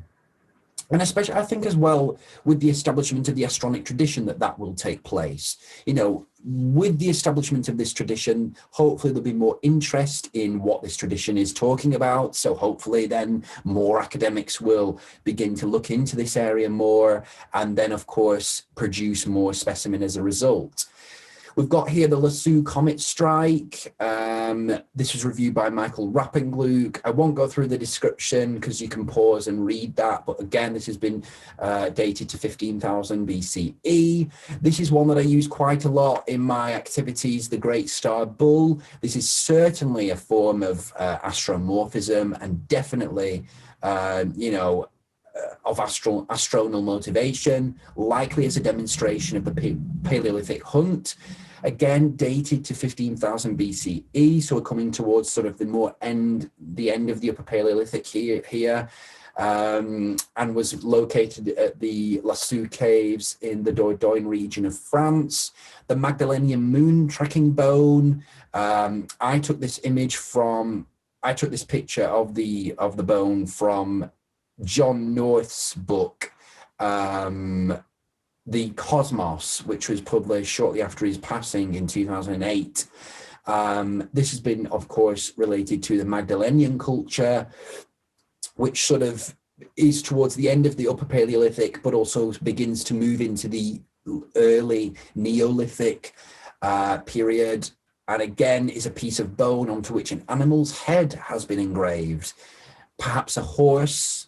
We don't know yet.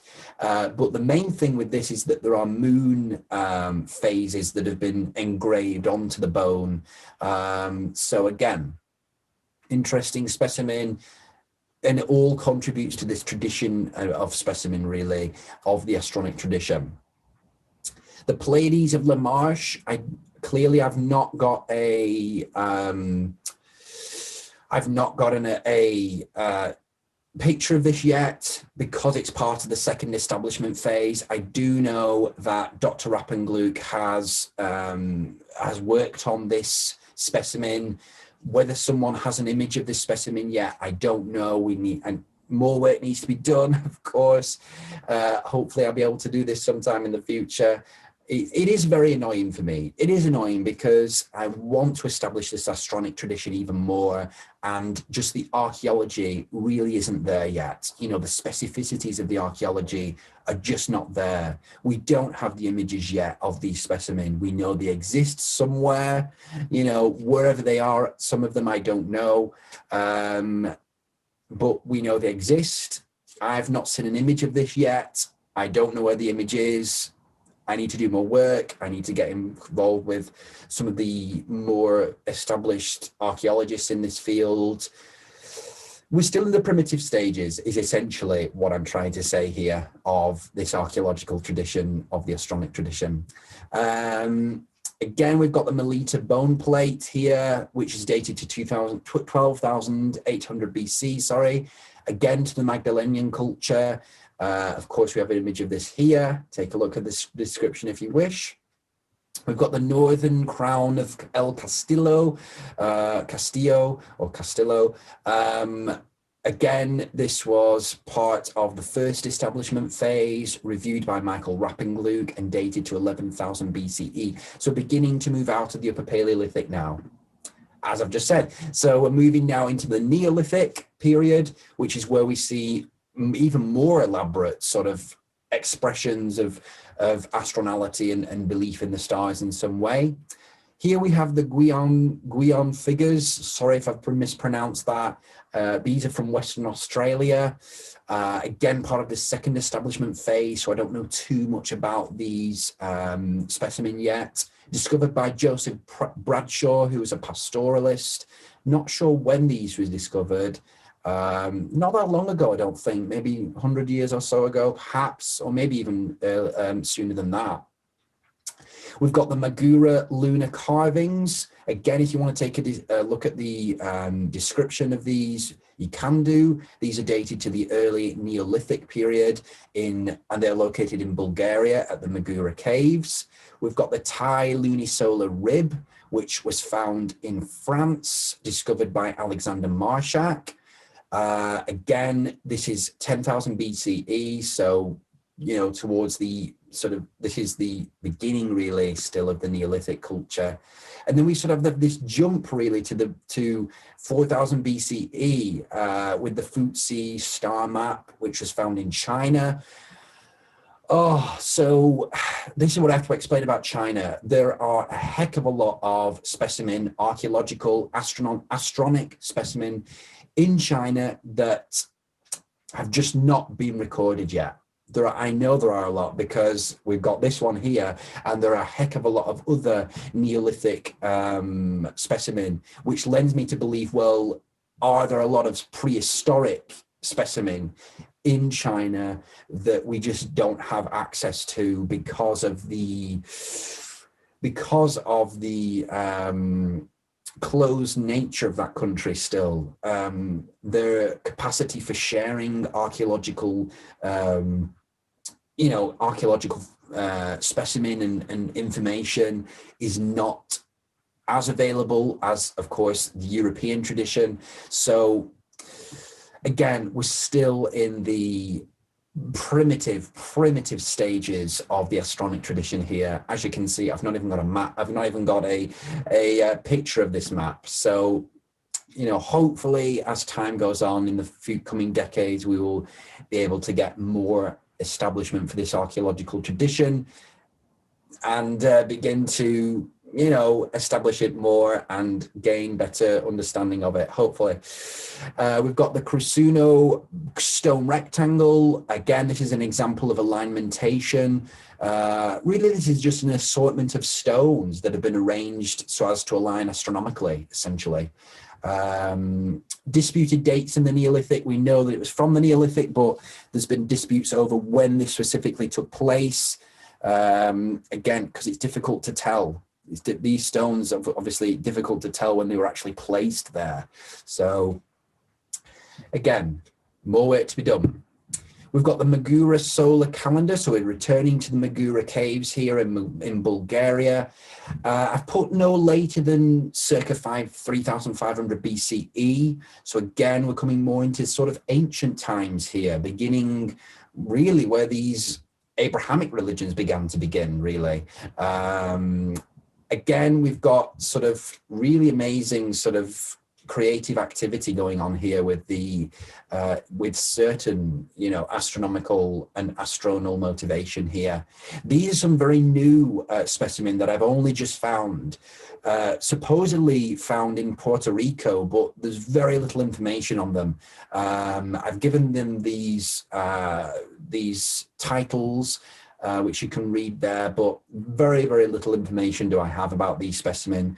Of course, when I know more, I will share it, of course. Again, more specimen here, again found in Puerto Rico. Definitely of astronomical themes, some of them, but just not sure what specific dates they are dated to.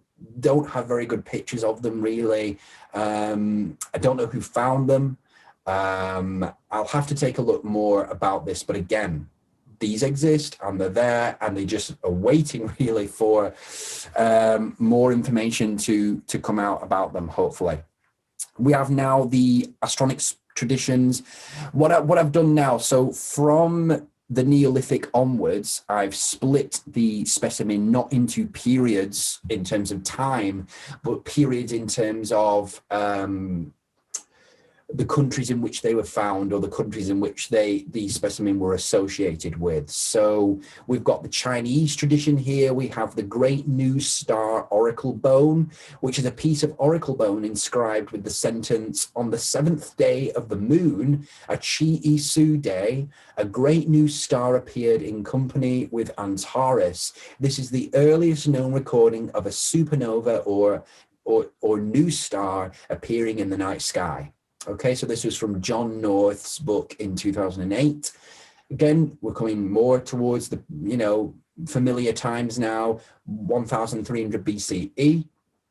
We have the necrocosmic Great Bear, which has been dated to 433 BCE, the tomb of a nobleman of the warring states period. Discovered in 1987. So again, really recently, these specimens have not had a long sort of time to be studied, really. Only in the last 30 years have some of these specimens been discovered. Again, especially so in China, because of course, before sort of really China began to open up, it was impossible to have any type of dialogue in terms of archaeological discovery with China. So hopefully this will improve as we go on. So the Mawangdui, maybe astronomical text, sorry if I've butchered that pronunciation there. These are found in Han Dynasty tombs in Mawangdui, Changsha, Hunan province in China. Dated to 205 BCE, only found in 1972, but a lot has been done on these, I think. A lot has been explored about these, just more needs to be done. I don't have a picture of the first ecliptic armillary sphere, but again, this is very, very interesting how the Chinese had a tradition of creating armillary spheres. Again, influenced by astronology, just as the prehistoric specimen were. These more modern or ancient forms of astronomical activity, still influenced by astrology. We have more lists of specimen here from China. Again, very little information do I have on these so far, and no pictures. No pictures do I have on these so far. So again, as we carry on, hopefully I will have more pictures for you. Astronic Tradition, specimen of ancient Egypt now. Of course, there's been a heck of a lot of archaeological activity at Egypt, at the pyramids. And so we've benefited from that in the Astronic tradition because, of course, Egypt engaged in what I've put there as heliolatry. This has been dated to around 1367 to 1350 BC. Again, this shows a depiction of the pharaoh Akhenaten, his wife Nefertiti, and one of their daughters engaged in a ritual offering to the disk of the sun, Aten, as a means of placation and worship, a form of heliolatry technically called Artenism or Atonism.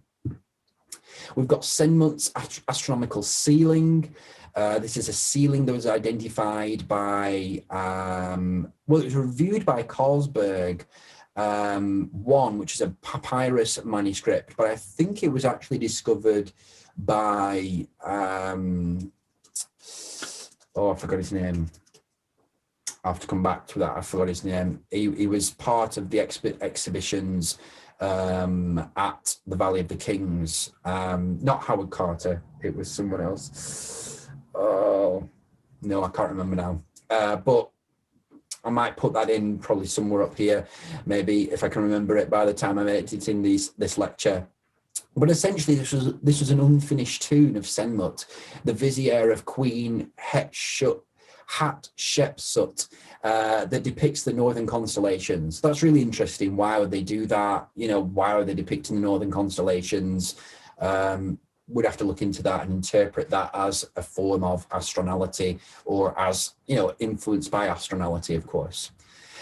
14 gods of the waxing moon. This is a really interesting one, which was discovered in 1904. I'll let you read the description, pause it, and just take a look. Really, really interesting. and of course part of the Astronic tradition. This was the meteorite dagger that I mentioned earlier on when we were talking about astral association. This was Tutankhamun's, and it was found, of course, in his tomb in the Valley of the Kings by Howard Carter in 1925. Again, part of the Astronic tradition, part of this belief in, you know, the stars or any type of extraterrestrial object as possessing divine power or divine influence. Egyptian zodiac depiction here, again, really, really interesting. Take a look at the description if you wish. Now we move into sort of sub-Saharan African specimen of the Astronic tradition that are ancient. We have the Gauteng sun, which is a sort of depiction of the sun people created by the depiction of the sun created by the San people of Southern Africa as an indication of helioelectric practice and general concern for the sun, based on astronality feelings of astronality or experiences of astronality. I've only got one specimen so far of ancient times from the sub-Saharan Africa. We need more. As time goes on, hopefully we will improve. We're now moving into Asia. So this is Japan. These are quite well known, the dojus, the astronomical doju, I've called this one. These have been wildly interpreted as, you know, depicting aliens and things like that. I just think that they were part of astronal or, you know, activity, really, astronal creations and motivation. You know, that's all I think these were part of, as based on beliefs about the night sky in Japan, you know. Again, I think this was from Nepal. Yeah, the Ket people's sun and moon. Again, just small depictions of sun. The first one, sample A, shows the shaman's drum, on which the depiction of the cosmos has been made. And then sample B shows the drum of the shaman and the Ket peoples of Siberia that shows the depiction of the sun, the moon, and 5 stars as a means of representing access to the upper and lower worlds as part of the shamanic beliefs. And of course, this is related to the Astronic tradition. We also have very much so specimen from the Australian Aborigines, of course, as part of a broader Oceanian tradition of Astronic specimen. The first of these is the emu in the sky, which obviously included a picture of there. You can see the outline of the emu. The emu is very, very important to the Aborigines because it was really central to the Aborigines' activities of astration, so navigation by the stars. Because of the turn of the emu in the southern sky, it allowed the Aborigines to navigate the land, and they became very in tune with how the emu was, not only the emu, but other constellations as well. But the emu was important, and I think that's probably why it was depicted here. We also have the stone arrangements at Wadi Yuang, I think that's pronounced. This was dated to 8000 BCE. So again, going back into the sort of Neolithic period there, I should have included this perhaps in the previous section. But again, this is second establishment phase. So I've not even really begun to look into these specimens yet. Only in the last couple of months have I found these or come across these specimens and sort of began to develop my understanding of them. So again, I apologize for any sort of misinformation here. I'm trying my best to try and organize this specimen together. Okay, so now we move into the Mesopotamian tradition here. We've got King Melisapek's donation, which is on part of a, I think this is part of what we call a Kuduru. I think it was, and it just shows the sun, the moon, and maybe a crescent, and maybe a full moon, or the sun again. Probably it is the sun, a crescent moon, and then a full moon, probably. And again, just shows that astronomical theme. This is a Kuduru, so this is Kuduru of King Marduk Zakir Shumi, which again was from Babylon, dated to 854 to 819 roughly BCE. Don't know who discovered this, but it's a beautiful specimen, and it depicts the Pleiades, which is next to the depiction of the scorpion there. You know, and other key animals as well, foxes, a bird, perhaps in connection with the early zodiac, perhaps. So again, really interesting here. Another Kuduru here. This one depicts Venus, we think, the moon and the sun, alongside a scorpion and a centaur archer.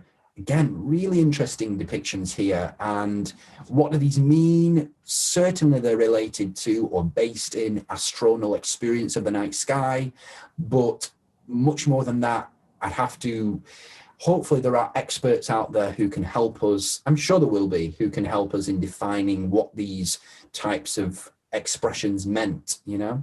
And again, we have another Kuduru here that I've titled the Kuduru Stellar Boundary Stone.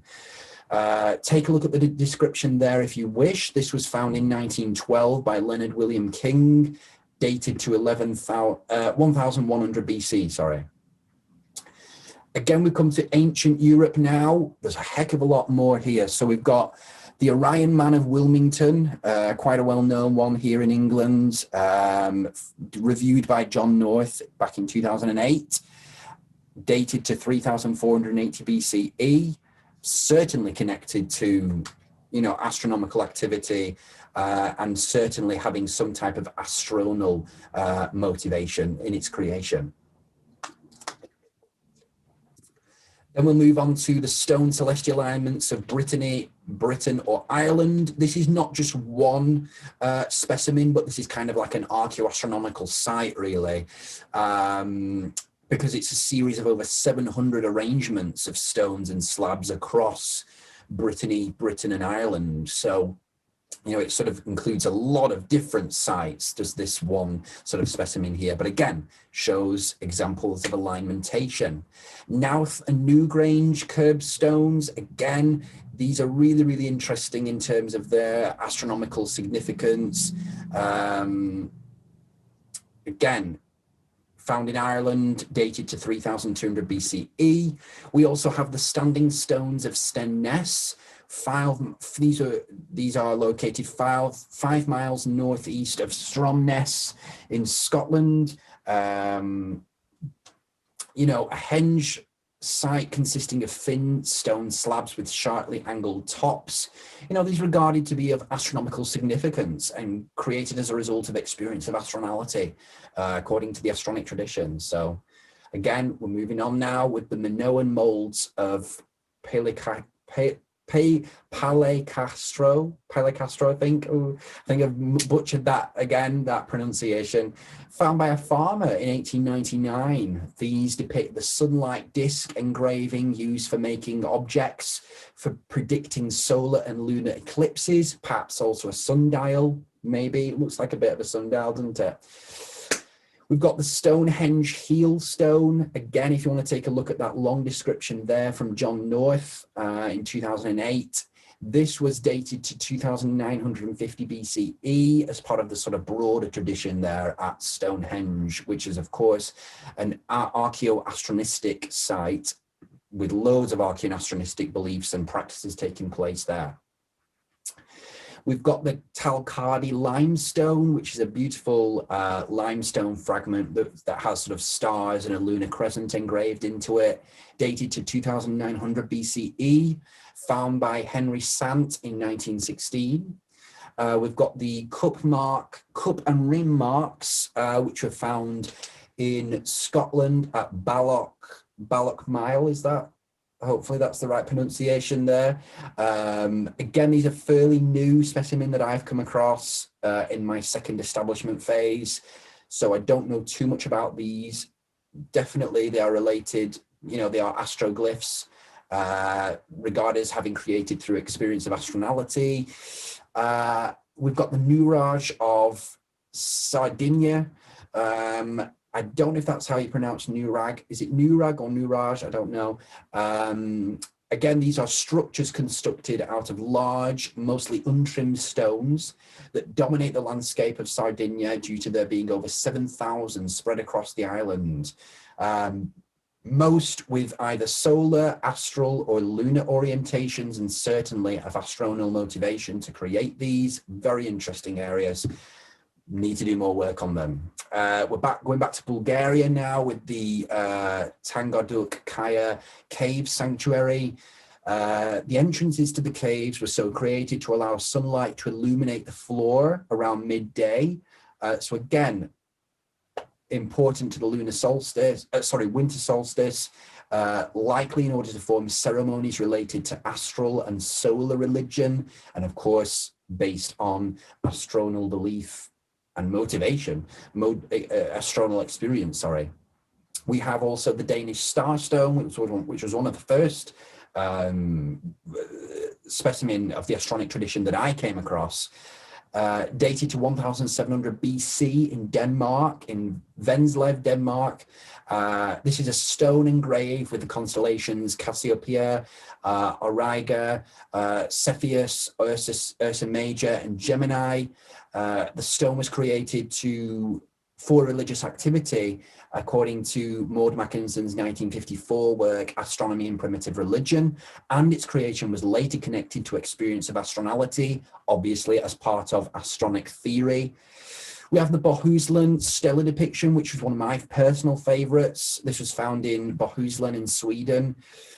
Again, reviewed by Maud Worcester Mackinson, dated to 1700 BCE to maybe 500 BCE. We're not quite sure when this was specifically created, but somewhere between those times.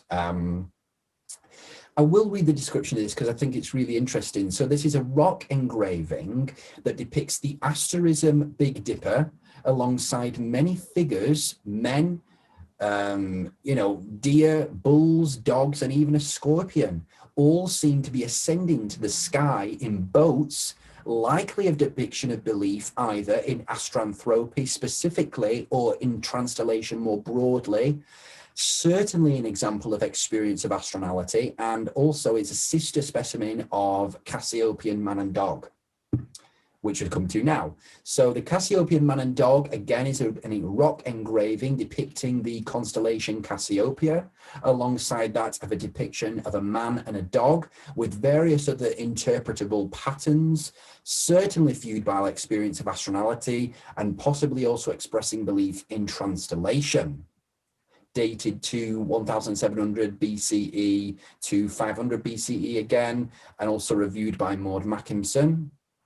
We have a very famous specimen here, which is what we've called the Nebra sky disk, which was found in Nebra, Germany, dated to 1600 BCE, and was discovered by the end of the 20th century.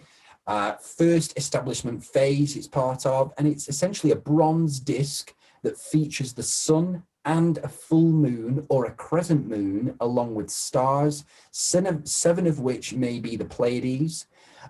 This artifact was clearly fueled by experience of astronality. The arcs may represent an eclipse, the horizon, or a crescent moon. So there's a few different interpretations of what that arch on the right-hand side refers to, or the arch here as well, the arc on the bottom part as well.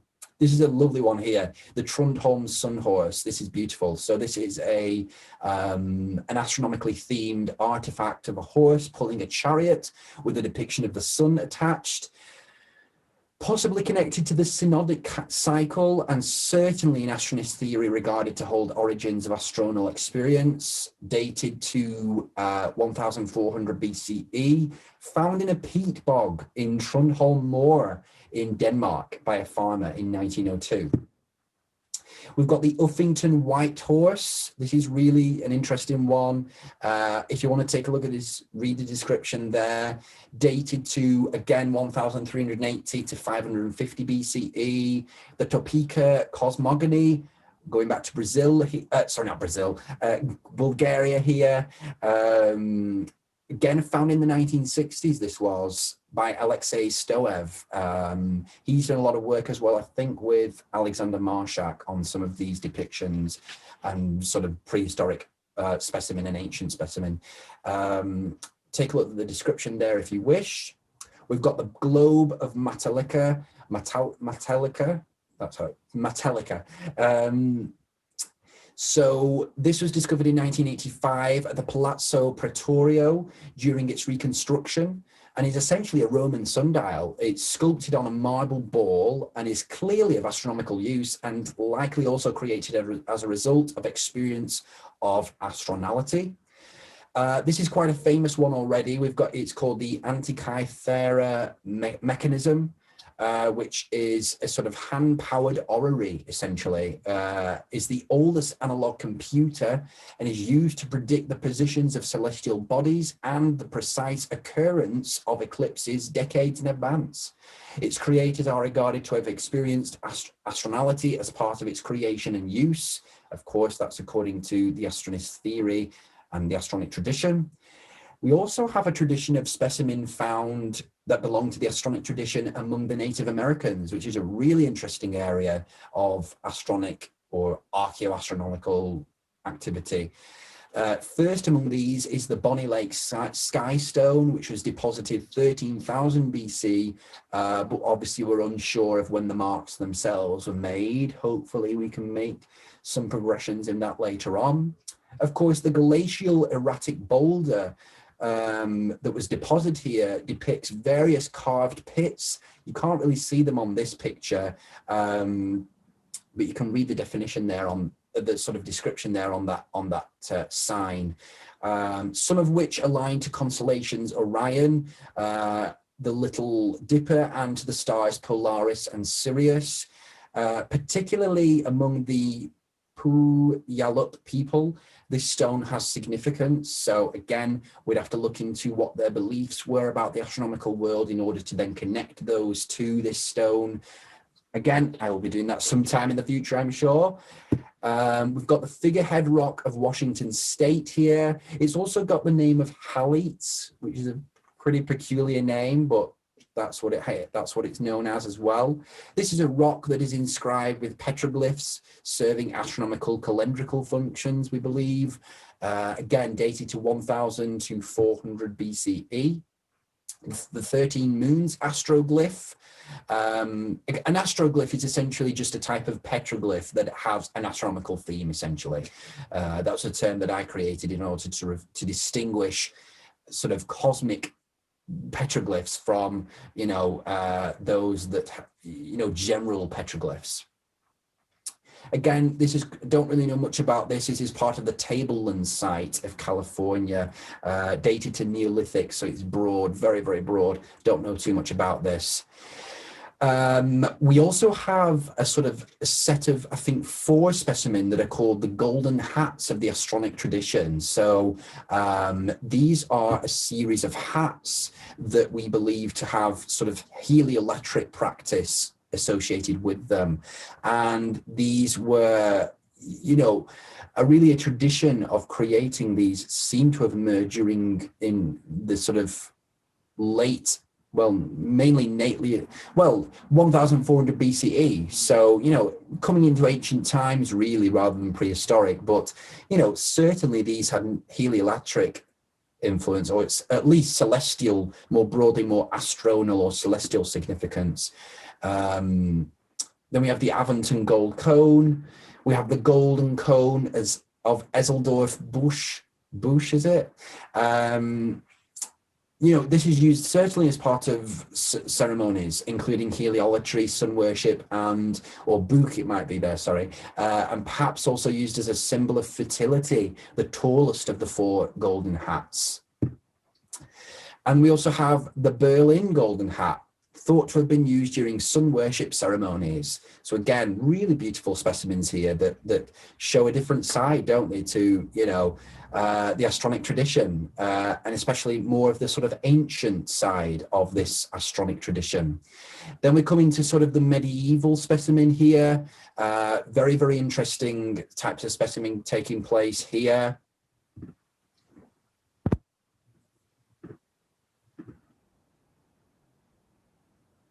So now that we'll move into the medieval astronic specimens, we come first to the Prague astronomical clock, which is a pretty famous specimen, really, possibly the most famous out of all these specimens that I've talked about so far. If you want to see a description of that, look to the bottom of the screen here, pause the screen if you will, and take a look at the description. Medieval Asia, I've just collected just a couple of specimens for this. The first is the Book of Fixed Stars, or the depiction of celestial constellations. This is one of the texts classified as a specimen of the Astronic tradition. It harbors the first recorded observation of the Andromeda Galaxy, described as a small cloud. So this really represents sort of a Persian contribution to astronomy, but also this implies that the person who, observed the Andromeda Galaxy for the first time, that they experienced definitely some type of sense of astronality and a sense of connection to the astronomical world, that of course, in a similar way to how I and other astronists experience the astronomical world today. We also have this Korean star map from the 14th century, or sort of early 1400s. We're not sure exactly when this was created, but sometime around that time. Copies of which were spread nationwide during the Joseon dynasty, I think that's pronounced. Clearly the creation of this work was fueled by experience of astronality. It's a beautiful work, and perhaps also, of a religious or philosophical nature, or just purely emotional. So purely astronality without any sort of, or not Calidor, sorry, without any sort of astronal elements to it. We'll have to consider that and obviously come back to, unfortunately, I've not got a site for this either. I'm not sure where this was discovered. We've got the Chinese star maps, which again were spoken of by John North. Still need to find the dates for these, when these were created, and the person who discovered them, I'm not sure either. But again, just another demonstration of Chinese Astronicism. Again, a further demonstration of Chinese Astronicism is this astronomical water clock, which is dated to 1095, and was found in the Hainan province of China, created by statesman and scientist Su Sung. It was, a really amazing kind of experience, I suppose, to be able to create this amazing astronomical water clock. And I suppose as well that definitely that they experienced some type of not Calidor or astronality in the process of making this. I mean, I would, but I'm sure they would have experienced something similar. And then we've got medieval South America here. We've got the Atacama Giant, which is a geoglyph, acted as an early astronomical calendar for knowing where the moon would set, allowing for temporalization of the seasons to take place. We talked about temporalization a little bit earlier on, didn't we? And how, that's really central to some of the original developments of the Astronic tradition. The points on the top side of the head would say that season, it would say what season it is, and then depending on their alignment with the moon, which was important in determining when the rainy season would come in the barren Atacama Desert. So really, really interesting. And there's a vectorized version of the Atacama Giant as well for you to take a look at. Then we come into some sort of modern specimens now of the Astronic tradition, really sort of post-medieval, really, from the sort of the 17th, 16th century onwards, really. We've got the Chapultepec stone, which again, don't really know that much about at this stage. I don't know when it was found. I know when it was discovered. It was discovered in 1775, but we don't know how old it is. I'm sure someone knows in the world, an expert on this area of Aztec religion and activity, but at the moment, I've not come across a date for this or a site for where it was found. We have the Lone Dog Winter Count, which is essentially a reproduction of the winter count of the leader lone dog of a Native American community. It records the annual 1833 fall of stars, known now as the Leonid meteor storm. This specimen includes this photograph and all the reproductions of this single item. So the photograph that you're looking at there is a photograph of a reproduction of the original. I don't think we have the original. I think it's been lost to history now, but it's a very interesting reproduction, and again, just demonstrates the fact that, you know, some Native American communities were certainly astronic in their activities and in their beliefs and practices, really.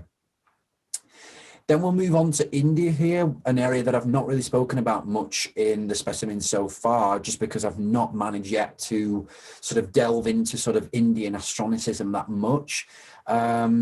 This really, the Mishra Yantra is a combination really of instruments used for astronomical purposes, and is really categorized as one of 4 observational instruments at the Jantar Mantar Observatory of New Delhi. It's believed to have been created between 1751 and 1768. Not sure who it's discovered by or really who created it, but hopefully in the future we'll get more information about that. This was a depiction of various types of comets and the dates next to them when they appeared. This was created by Henry White Warren in 1879, and you can find it in the pages 86 to 87 in the book Recreations in Astronomy. So if you want to take a look at that, you can do. Essentially, this is a depiction of various comets from the 18th and 19th centuries. Clearly, an experience of astronality was central to the creation of this wondrous artistic work. Then we have the Skiddy Pawnee buckskin star chart, bit of a mouthful there. This was found in either Nebraska or Kansas, United States. And again, it's a product really of the Native American celestial religion. It is a really amazing creation and demonstrates that there was a very sophisticated celestial religion among the Pawnee people. You know, there's definitely many different features of this. You've got the Big Dipper on there, you've got the Little Dipper, you've got the North Star, you've got the Pleiades, and just sort of many different sort of aspects really of the night sky, the northern night sky, of course, created by members of the Pawnee tribe. Individuals we don't know, but of course this has also been dated to in the 1800s essentially. The pillar, which is the, I can't pronounce that, Tlatelolco pillar. This was found in modern day Mexico City, dated to 1500s. Again, don't have unfortunately don't have a picture of this right now. Hopefully in the future, things will get better and we'll have more information about some of these specimens. Take a look at the description if you wish. And then we have some contemporary specimen of the Astronic tradition here. We have the Astronomical Art Deco, which is a work created in 1930 by Lind Ward. It clearly experience of astronality was involved in the creation of this artwork and created in Chicago, Illinois. So, you know, very interesting in terms of its sort of proto-astronist beliefs and practices that may be involved in that. We also have I can't pronounce that, Cosmovision. I can't pronounce what the name there. It's the name of the artist, essentially. And this is a sort of modern Inuit artwork of Nunavut, clearly demonstrated as created with experience of astronality to some degree. It's also related to the Nebraskidis with its contemporary design of the ancient artifacts. So if you go back to the Nebraskidis that we spoke about earlier, you can see that there's been some sort of inspiration from that in the center of this creation there, the cosmovision there. So really interesting artwork there. So you might have noticed that in some of the specimen that I've been speaking about there, that these were found at different sites. So one example of which is the Magura caves in Bulgaria, for example, where a few specimens have been found. These are what we call sites of the Astronic tradition. Again, these may also be referred to as archaeoastronological sites, if you want to be very technical and very specific there. Here are just some. Mainly I've put them into sort of focused on the prehistoric sites at the moment. I think I might have done the Neolithic sites. I'll have a look in a second. But, you can see here I've done from the one at the bottom is the oldest to the one at the top, which is the youngest, of course. And I've also associated with these with the cultures as well. So this is why you can see here at the bottom there, the 3 oldest sites that we have that feature astronic specimens are part of the Aurignacian culture. So this is why the Aurignacian culture is often considered as sort of the origins of the Astronic tradition, really, that this was the first culture to clearly demonstrate their experience of astronality, clearly demonstrate their engagement with now classified astronic beliefs and practices. And of course, the first types of people to really engage in a creative way in terms of, in an astronomical theme, essentially. We also have some Neolithic sites here. I thought I would have put these on, yeah. So we've got the Topeka caves, the Magura caves, Gothic Circle, that's an interesting one. We've got obviously Stonehenge. I think that Stonehenge one might be wrong, really. 3000 BC. I think there might be an issue there because I think it's older than 3000 BC. I'm sure, but maybe I can fix that later on, or if someone can put in the comments, just let me know. On some type. I think there is still disputes going on about how old it is, but that doesn't seem old enough to me. That 3000 BC, but we'll see. Maybe that was when. I think what I've done there is, for the Stonehenge, is that I've put, this is when astronic practices were really clearly visible at Stonehenge, perhaps. I think that might be what I mean there when I say 3000 BCE, according to when we know the specimen were there, rather than when it was actually built. But we'll see, because I think that's what it is, actually, because on the previous slide, some of those caves and some of those some of those sites were older than what I'd actually put there. I think what I was trying to say there was, if you just go back, these are when these dates that I've put in are when the earliest specimen of the Astronic tradition was found, or dated to, at these sites. So, for example, Abri Branchard has existed probably before 40,000 BCE, but it's around 41 or 40,000 BCE that we sort of have the earliest astronic specimen, essentially. I think that's what I mean when I'm saying here about Stonehenge 3000 BC, because I'm sure Stonehenge was older than that. We also have some potentially astronic sites. So these are sites that could definitely harbor some astronic specimens, but we've just not located any yet, or I've just not got around yet to classifying these, any specimen within those.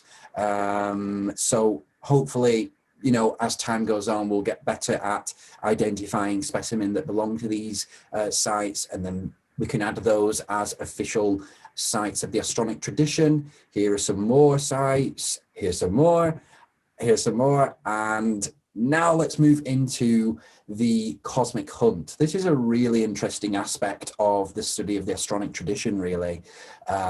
Specifically its origins, specifically in the Upper Paleolithic period. And of course, really the cosmic hunt can be understood as a collection of stories, regarded as I've put here Humeric by Astronist theory, that despite varying in their components, share the following narrative. So let's read this. So the cosmic hunt really is a collection, as I've said there, of myths or stories or beliefs even, with varying different components, as I've said. So there isn't really one cosmic hunt, I suppose, myth really, but what can be sort of pieced together from all of them is a sort of central theme that all of them have, which is that hunters pursue a large animal.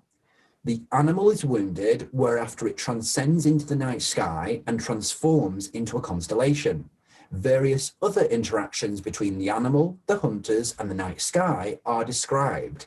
So again, what the cosmic hunt in its sort of broadest terms is talking about is an animal, so nature, as terrestrial nature as connected to the astronomical world, essentially. Variants come in terms of the different animal described and the constellation into which the animal translates. So again, what also is explored is this idea of transcending to the astronomical world, a process that we call astranthropy in this context when something's died. And also transforming into a constellation. That's very interesting as well. That's not genuinely encompassed by the idea of astranthropy, but it's, you know, it's definitely implied in terms of the term transtellation. And so, yeah, what the cosmic hunt then is really just a collection then of myths that focus on this central theme really of interaction between the terrestrial world and the astronomical world, especially in a spiritual way, especially in an animatic way, in a spiritual, mystical, in a way transcendental way, I suppose. So what are the origins of the cosmic hunt? Well, from the fact that the variants of the cosmic hunt spread to the Americas, the original Siberian variants must have emerged sometime before 15,000 BC for them to have diffused across the Bering Land Bridge. So really, we don't actually know specifically when the origins of the cosmic hunt emerged, you know, when the origins of the cosmic hunt were. All we know at this stage is that they were before 15,000 BC. So that, you know, this ideas about cosmic hunt and that are related to the cosmic hunt, that these emerged prior to 15,000 BC, following their diffusion across the Bering Land Bridge, essentially.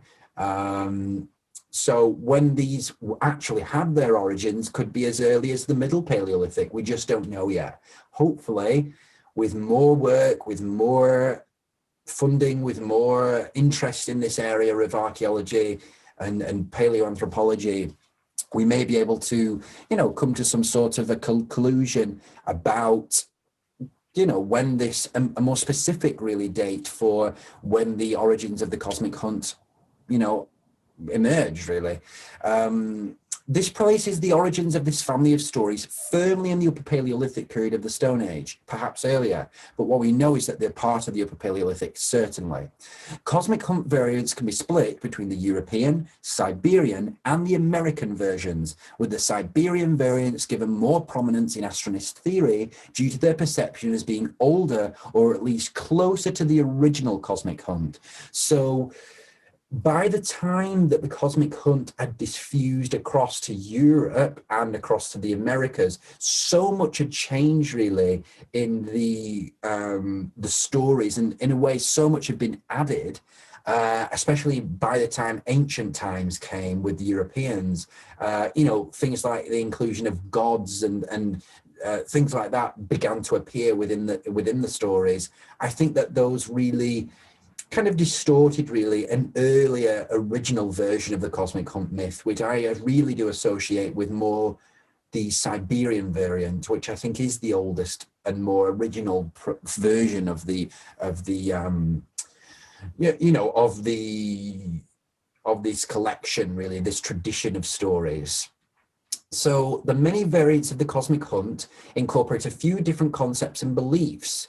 And of course, the cosmic hunt is certainly part then of the Astronic tradition because number one, it is cosmocentric. Number two, it is astronomical in theme. And number three, it doesn't really belong to any other religious tradition. No other religious tradition has claimed this set of stories as its own. So, it's firmly part of the Astronic tradition. And of course, there are a few different beliefs and experiences and concepts here that really do affirm this placement of the cosmic hunt into the Astronic tradition. Here we've got astral intercession, which I've spoke about previously, astronology, which I've spoke about so much, astranthropy, again, I've spoken about that before, astromorphism is included in this cosmic hunt myths. We've got primitive astrothanasia. So what I mean by that is that a form of astrothanasia that was held among, the prehistoric peoples and early ancient peoples, essentially the belief that the astronomical world is involved in the affairs of death and the afterlife, but a sort of more primitive understanding of what that would mean, rather than sort of a modern contemporary understanding like we find in Astronism. We've also got primitive intermedialism, which is the belief that the astronomical world, of course, is a medium through which humans may interact with divine forces. This is also related to portalism, the idea that the astronomical world is indeed a portal to the divine or a portal to God, through which God intervenes in the universe or in the cosmos. Again, a more primitive version of this was definitely held among these prehistoric peoples, and as distinct from today, as distinct from the beliefs of Astronism today. Finally, we have transtellation, which is a sort of human or animal spiritual interactions with the astronomical world, either upon death or while still alive.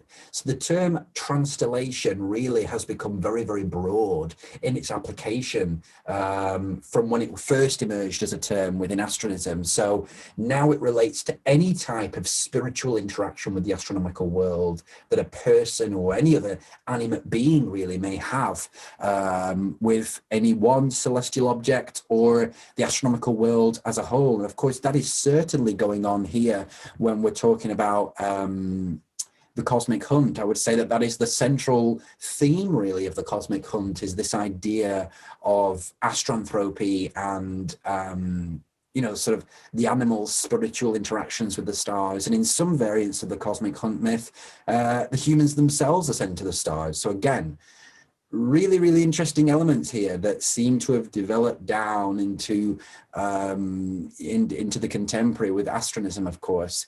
So here I'm just going to go through some of the variants of the cosmic hunt myth by theme. So what has been studied about the Astronic tradition, about the cosmic hunt, so far, is that there exists what we call the zoeme. So the zoeme is the animal. So in the different variants of the cosmic hunt myth, there are different animals that are described as being chased by the hunters. So what we refer to the animal in relation to all these different variants is the zoeme. So whatever type of animal it is a zoeme, okay? So Eurasian variants describe the animal as an ungulate of some kind, 73.3%, so that's quite a high proportion of your Eurasian variants who believe that, or who use that, as horned, 73.3%, and as a herbivore, okay? The elk or moose is a common feature of Siberian variants. So about 40% of Siberian variants specifically ascribe the zoeme as, or the animal as, an elk or moose. Okay, that's interesting.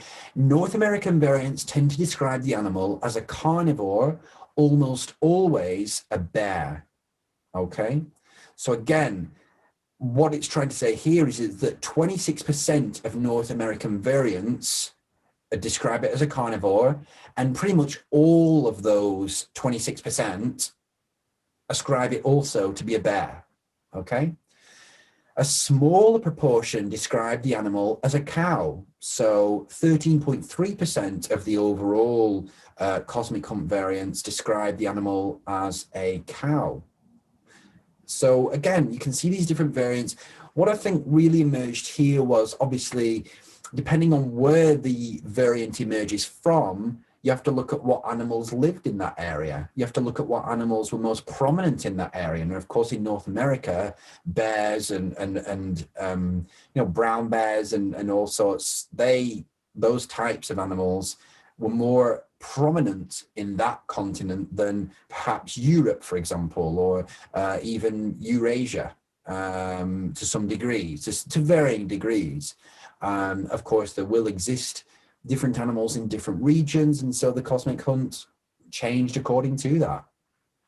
73% of the body of cosmic hunt myths state there is just one animal, with the remainder, all of which are Siberian variants, state there is more than one animal that is wounded and undergoes transtellation.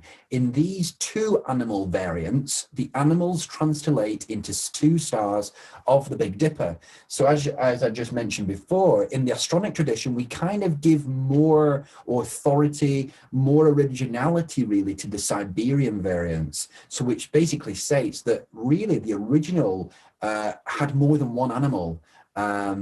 Whereas later on it was reduced down to just one animal, which of course now the majority of the body of the variants include that, as 73.3% do speak about that. So moving on, we've got 26% describe a deity as transforming a nymph into a bear. Only European variants hold this. So this is what I was talking about before, this idea of the incorporation of a deity of some kind. This is very much more European. You don't find that in Siberian variants, and not really that much in North American variants, I don't think either.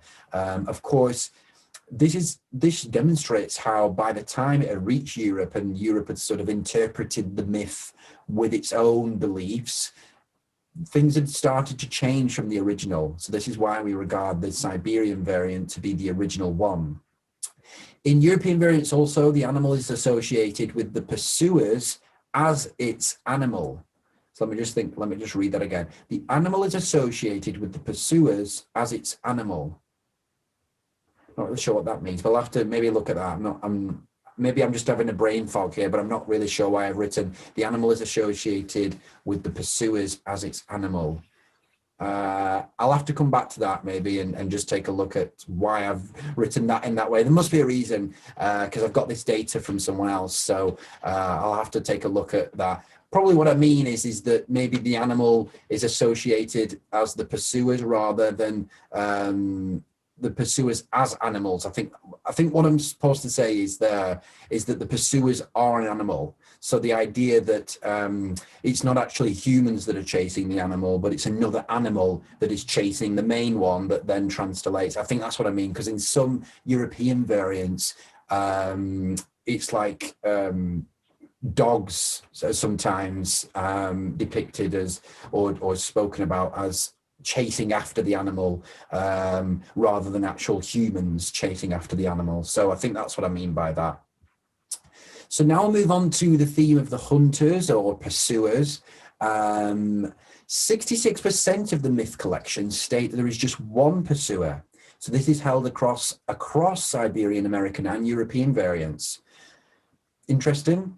Meanwhile, 20% say there are at least 3 pursuers, with this view held by just one Siberian variant and with the rest being European variants. So what this is saying here is that there is at least 3 variants, and this is held by mainly by Siberian variants, with the rest being European. So in the sense of maybe it started off this idea of there being 3 or more, and then later on, obviously, as it reached Europe, this type of idea of there being a sort of pack of hunters, a group of hunters, that sort of developed later in Europe.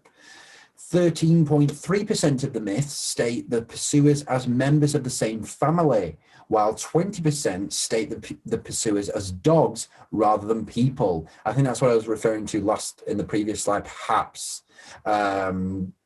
Just one Siberian variant holds this view, and that they undergo translation in addition to the animal. So again, that's quite interesting, this idea that 20% say that the humans are also involved in this process of translation. So now focusing on the theme of the translation process, an overwhelming majority, 86.6% of the variants, state that the animal is alive when it transforms into the constellation or otherwise rises to the stars, to the sky. This suggests a distinct form of translation in which death is not necessarily a prerequisite for experiencing astranthropy. Interesting. The concept of the animal have always died when it the concept of the animal having already died when it undergoes translation is a view held by the remainder, 13.3%. So actually, this idea that the animal is dead is only held by 13.3% of the overall variance of it. The majority really talk about the animal as still alive when it is shot and transcends to the stars. So that's an interesting sort of element there. Continuing with the translation process, 60% of the body of myths state that the pursuers are located in or otherwise get to the stars themselves, suggesting that they also undergo translation alongside the animal. This view is held by a mixture of Siberian and European variants and opens up a new category of interactions between the humans and the stars. 13.3% describe the hunters as becoming stars because of a relative. This is held by European variants, while a different set of European variants, 13.3% again, describe a man about to kill his own mother as being interpreted as being transformed into a bear, which in turn undergoes translation. So again, you can see that by the time it gets to Europe, there's been all this elaborate extensions to the stories that have created new and quite strange, perhaps, variants that don't really relate to a hunt in a sense, but relate perhaps more to sort of domestic life or life that is less nomadic, than perhaps, the prehistoric peoples were. European variants of the cosmic hunt generally incorporate a deity or some type of divine entity as being the force behind the occurrence of translation. This type of theme is not seen in the Siberian variants. It is not explained by terms of divine interaction that the animal or the humans translate to the stars. Of course, about 40% describe a god as transforming the animal into the constellation. So this is how you can see how the concept of God has been interjected into the European variants here, whereas that's not something we see in the Siberian variants. While 13.3% of the myths state that a divine person stops the hunter from wounding the animal. So again, most of those 13.3%, I would guess, are European variants rather than Siberian. Another theme for the for the cosmic hunt are the constellations that are described as part of the different variants. So over half of the myths state that the animal comes to form the Big Dipper asterism of the constellation Ursa Major. This is why it's associated with an animal, of course. Elsewhere, 13.3% of the body of myths state that the hunters instead form the handle of the Big Dipper and also form 5 stars of the asterism. The star Alcor is described as a dog in 13.3% of the myths, while Orion is described as the pursuer in 16.6%. Again, 26.6%, sorry. So again, this is showing how the idea of really it's showing astromorphism in many ways, but just in a different way from depiction rather than in more of a way of storytelling in a way. And of course, of which 13.3% of that 26.6% describe Cassiopeia as game, as some sort of animal that is to be chased, essentially. And again, if you go back to the great star Bull, specimen that I was speaking about earlier, you can kind of see that. You can kind of see that there is something taking place there with regards to Orion as depicted as the man or the human, and, you know, the Taurus or the Ursa Major as depicted as some sort of animal that is being hunted. In a small proportion of the myths, 6.6%, the 3 stars of Orion's belt are described as 3 animals. So again, this is a smaller version, less circulated variant, but still interesting. So there are also a series of further mythemes of the cosmic hunt.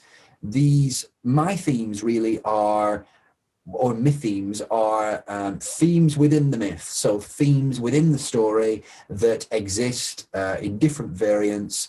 And here are just some. I'm not going to read them out, all of them, because, you know, you can take a look yourselves. Probably the most important one on this is the bottom one, actually, the one that might be a bit difficult to see. The animal is punished for his pride. Is transtellation a form of banishment then in this sort of understanding of transtellation? Very interesting. Again, further mythemes relating to the hunters. There are 2 pursuers, there are 4, there are 5, there are 7, linked, of course, to the Pleiades whenever 7 pursuers are referenced. The animal is the pursuer, is pursuing an animal, which is itself pursuing another animal. So again, really different versions here. A man goes down alone from the sky to the earth and destroys the way to access the sky. A man turns his brothers into stars. The power to inflict astranthropy on someone is then called astranthropization, typically seen as some kind of punishment in this regard. Again, really interesting ideas coming through here on these mythemes. So now we'll move on to the mythemes relating to the constellation. There's just a few others here. There's the limbs of the transtellated animal are cut off and are related to stars seen in winter. We've got the sword of Orion there at the bottom is a pursuer. There's all these different types of mythemes and different functions that they play in different variants of the cosmic hunt myth. Again, here's some more features of the cosmic hunt myth, different mythemes from different variants. Some of these mythemes may only be used in one variant. So that's, again, you know, they're not all used in all different variants, of course. So, you know, you may only see one of these mythemes be used in just one or two of the cosmic hunt, you know, variants. So here we come now to distribution. The distribution of this myth, really, that has become kind of like a central theme, really, to, you know, the sort of origins, really, the origin story, really, of the Astronic tradition. And really, its distribution, really, has also become an important element to its sort of overall kind of understanding, really, in terms of how old it is and where it originated from. So there are major variant subdivisions, namely Eurasian variants, which I include here to be Europe, Middle East, India, and China, those variants. Then you've got the Siberian variants, which you can see on the map there are quite concentrated. There's a lot of different Siberian variants, which are distinct from those other Eurasian variants, even though they're still part of the continent of Eurasia. The reason why I've done that is because, as I said before, in Astronist theory, we place a more authority and emphasis on the Siberian variants because we see those to be the oldest and more original, purer versions of the cosmic hunt. Then you've also got Inuit and Native American variants, which includes obviously Canada and United States, modern day United States, which they have their own themes. And then, of course, we also have the South American variants. It's interesting that the cosmic hunt theme never really reached sort of Southeast Asia or Australia or some of the Polynesian cultures. Interesting that it didn't reach there. It's very much a Eurasian, North American, and then a little bit in South American as well. So, you know, it's an interesting, very, very interesting distribution across probably thousands of years, more likely. So use of the Orion and Big Dipper, you can see here that number one, the little square there, 3 stars of the handle are hunters. Dipper is an animal. Number 2, Alcor is a cooking pot. You know, really weird, some really weird themes here. And then you've got Orion's belt is 3 or 1 ungulate animals. And that's number 3 there, which is the gray circle. So again, you can see here, concentrated in Siberia, number 2, is this idea of the Alcor as a cooking pot. Again, really what that actually shows is a form of astromorphism, relating the night sky, relating specific stars and constellations to events taking place or phenomena or objects on the ground, terrestrial objects, whether they be animate or inanimate objects. Here's just a map that someone's created. I didn't create this map, but someone else has created these maps. This is just showing the Arctic versions of the cosmic hunt myth, namely that Orion is the hunter and that the animal game is Cassiopeia or the Pleiades either. And then in number 2 version, the hunters are the Pleiades, and you can see that mainly, well, it's kind of scattered really, isn't it? If you can see the dark square, you can see that that is very much centered, well, scattered really across the sort of far eastern parts of what is now, you know, Siberia, and then also the very, very northern parts of Canada as well. So, you know, there's just some Arctic versions for you there. But really, you know, people groups whose variants of the cosmic hunt have been documented are vast, really. They, across multiple continents, multiple countries, which demonstrates the capacity for the cosmic hunt myth to have distributed itself across all these different areas. It's quite amazing, really. I'm not going to list all these different people groups, but you can always pause the screen and take a look at the list if you wish. Here is a continuation of that. And here is a further continuation of that. This is what I mean. It's very vast, the amount of people groups that this cosmic hunt theme has been, you know, identified with. Loads. Later sources who cited cosmic hunt my theme. So some of the European variants that I've described in this lecture have focused on or have incorporated themes about gods or sort of more complex understandings of the cosmic hunt narrative. These were created by later sources. So these were sort of reinterpreted, for example, through a Roman lens or through a Greek lens. And this is why we don't really give as much importance to the European variants of the cosmic hunt myth than we do to the Siberian variants, because essentially because the European variants have been really sort of entangled really with, you know, beliefs from other sort of developed mythologies and belief systems, which aren't seen in the Siberia, which is where this cosmic hunt myth emerged, really.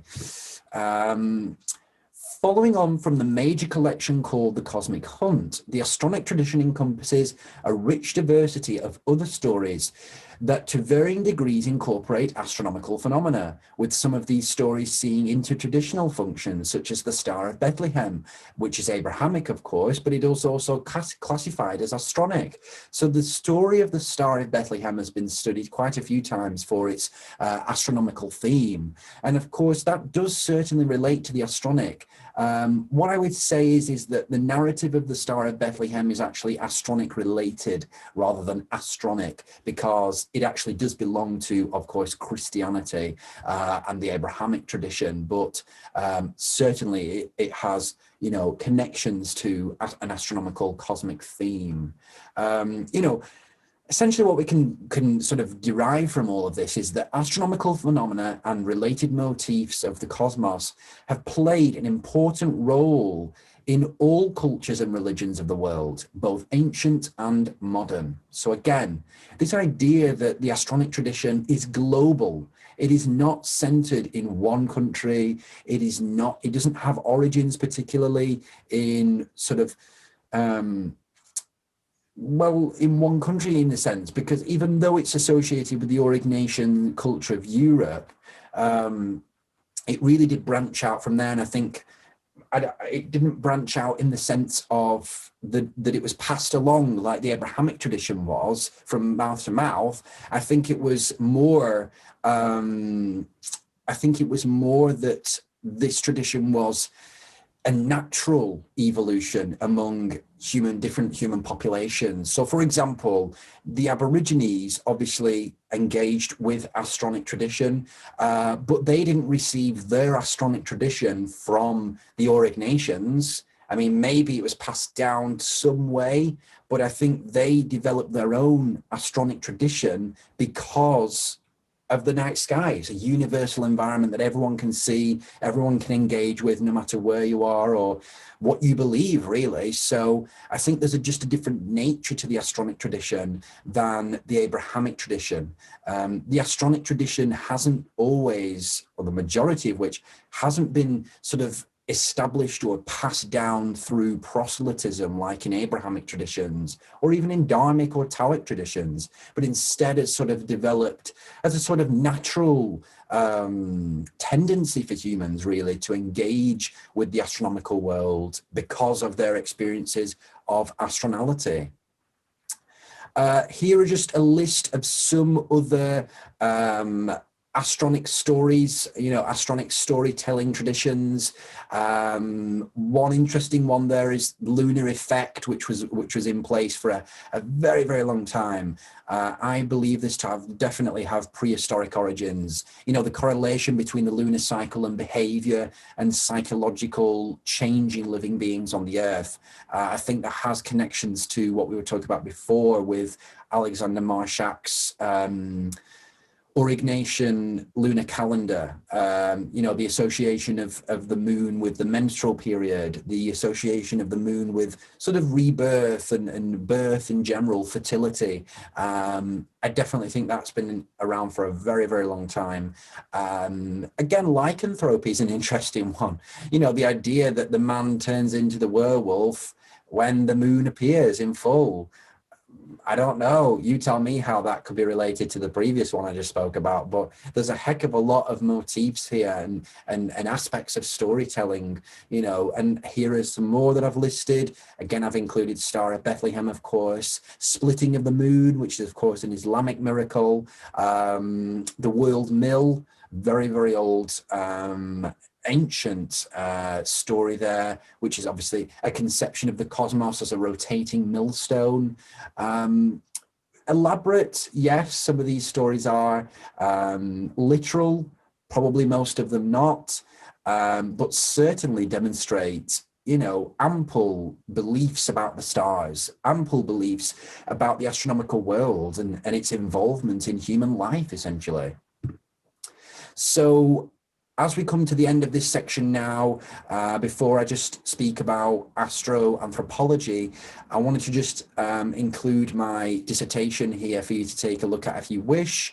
You can click the link and it will take you to just some where I explain really the Astronic tradition, pretty much everything I've explained so far, but just in a more sort of succinct and more, an essay-based format, essentially. So just before we move on to astroanthropological theory, we're going to look at archaeoastronological theory. So this is where really I'll be speaking about the processes involved in determining what an astronic specimen is. So the real central process that is involved here is what we call construmentation. So construmentation is the lengthy process by which the astronicity, the degree to which something is astronic, of a specimen or entire site is determined.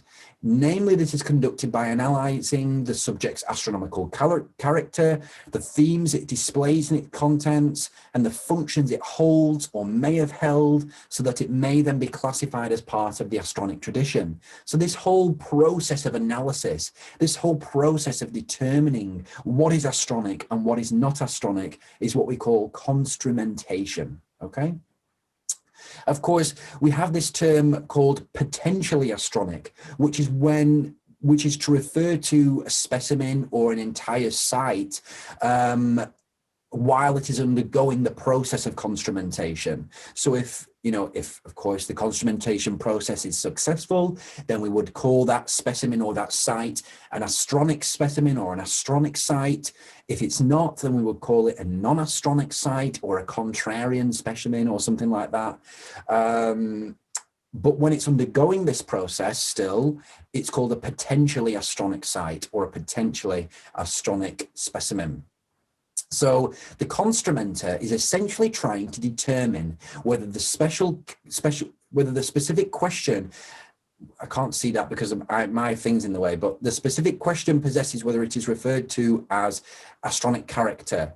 Astronic character is comprised of a few different components. I think what I'm trying to say there is that, to be part of the Astronic tradition, to be astronic means that you have to possess, or something has to possess, an astronic character. Really what that is determined by is that the specimen should demonstrate some interaction with one or more of the beliefs or practices already classified as part of the Astronic tradition. So, for example, if we identified a specimen and it was potentially astronic, but it engaged with no sort of pre-established beliefs or practices of the Astronic tradition, then that doesn't really bode well for it being classified as part of the Astronic tradition, really. It needs to demonstrate that it is part of the Astronic tradition by connecting it to certain beliefs or certain practices, or like all the ones that I've already mentioned today.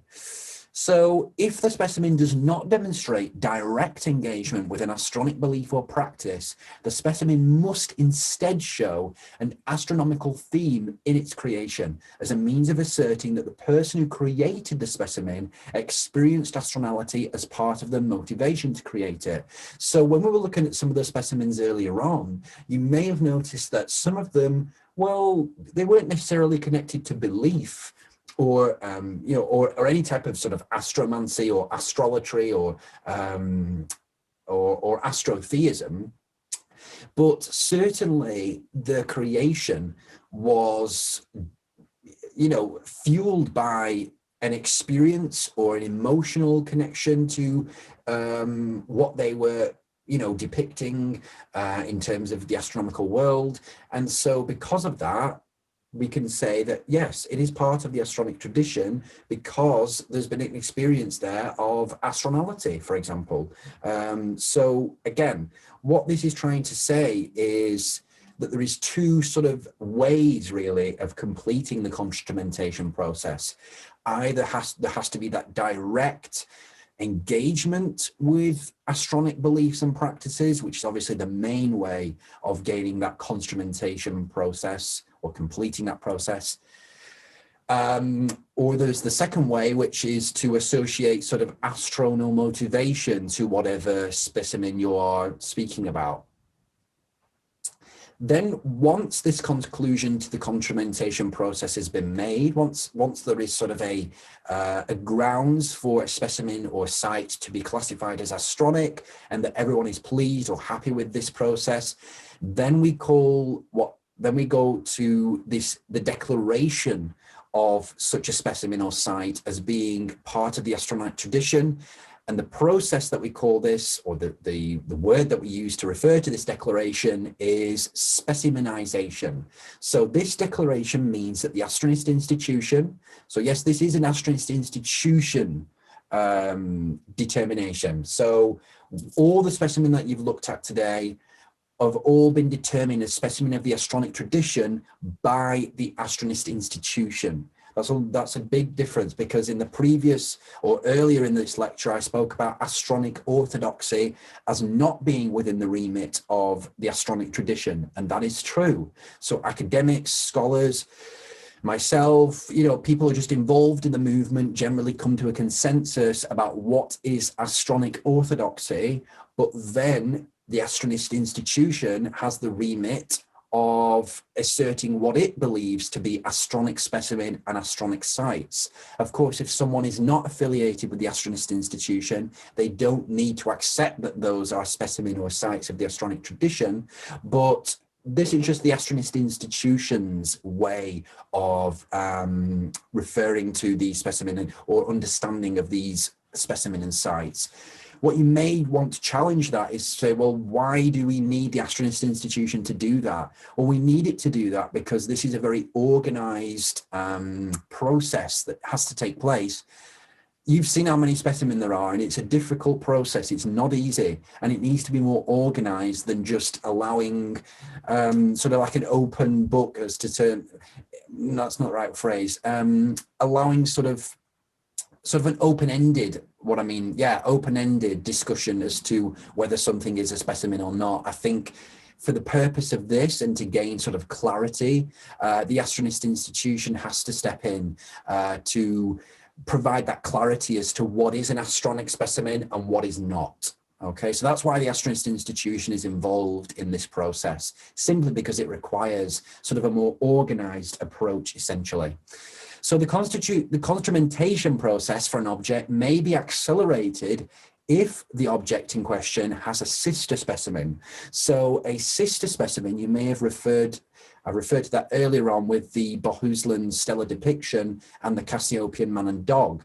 So sometimes when we get to a site, an Astronic site, there are two separate specimens at the same or very similar close by sites. And what we say there is that if they have similar origins, similar kind of depictions, that these are sister specimens, that they have similar origins, similar intentions, and similar beliefs attached to them, they are called sister specimens. So if there's already exists a specimen in the same site or in a very similar area or has similar origins or similar depictions as another specimen, then that will ramp up, that will accelerate the construmentation process for that new specimen that has been discovered.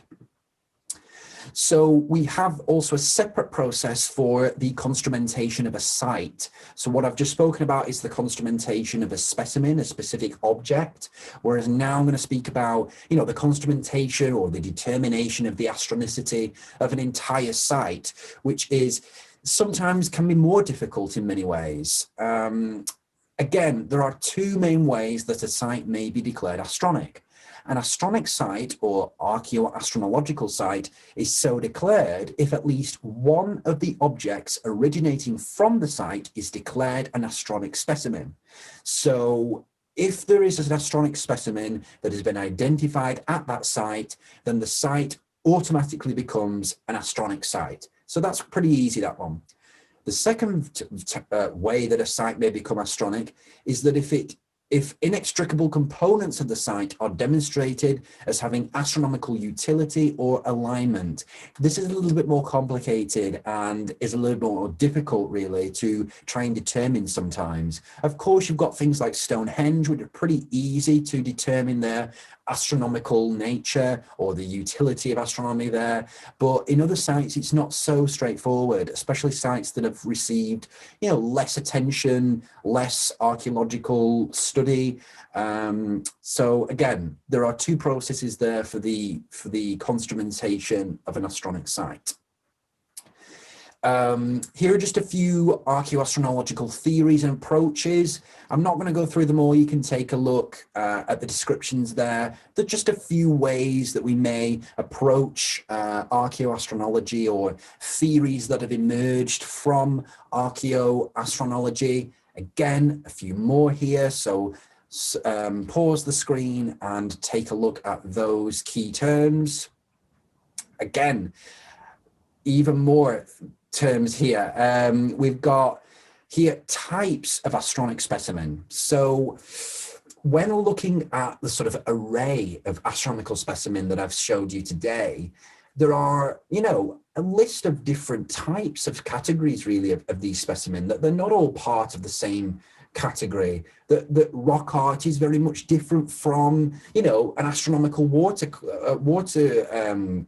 clock, or an armillary sphere is very different from, a prehistoric piece of jewelry that has a carving written on it. So what I've tried to do here is provide, just some specimen types, some categories of specimen of the Astronic tradition that we can really identify. Again, take a look at these, and then you can always go online and search them in, and I'm sure there'll be definitions there on Astropedia for you to take a look at. And of course, as time goes on, we'll probably find new different types of specimen. So related, of course, is meta-astronic theory to all of this. And really what this is trying to understand is, what is an astronic specimen then physically? So we know what it is conceptually. We know what an astronic specimen has to encompass in terms of what it has to be characteristic of, but what specifically is it? Well, an astronic specimen is a singular object, okay? It is a singular object whose creation has been determined as based on the creator's experience of astronality. The entire body of the astronic specimen come to form the astroarchaeological record, which in turn provides the evidential support for the Astronic tradition's prehistoricity. So what I'm essentially trying to say there is that really this record, this collection of specimen really support the concept for the Astronic tradition, particularly its prehistoricity, the fact of it existing in prehistoric times, the fact of it existing, in Upper Paleolithic times. Okay, so this is all interconnected and serves really as a kind of belief system in and of itself. Distinguished then from an astronic specimen is what we call an astronic sample. So an astronic sample is a particular rendition of an astronic specimen. So it is a picture of an astronic specimen, a drawing, a photograph or a description of a specimen. So obviously today I've shown you quite a few astronic samples, an example of which was the photograph of the Great Star Bull, for example. That photograph itself is the astronic sample, whereas the actual physical drawing itself, the actual physical carving, the actual physical rock art itself, whatever it may be, in France of the Great Star Bull, that is the specimen. So often when I'm, showing you the Astronic tradition and showing you all the specimen that exist, I'm actually showing you samples of that specimen. In order to see the specimen yourself, you'd have to go to the actual site where they exist and actually see it yourself, and that is the actual specimen. So I just wanted to distinguish between those two things. But especially this is important when we are talking about reproductions of original specimen, or photographs that sometimes distort specimen from what they actually look like. This is why it's really important to distinguish between what is an astronic sample and what is an astronic specimen.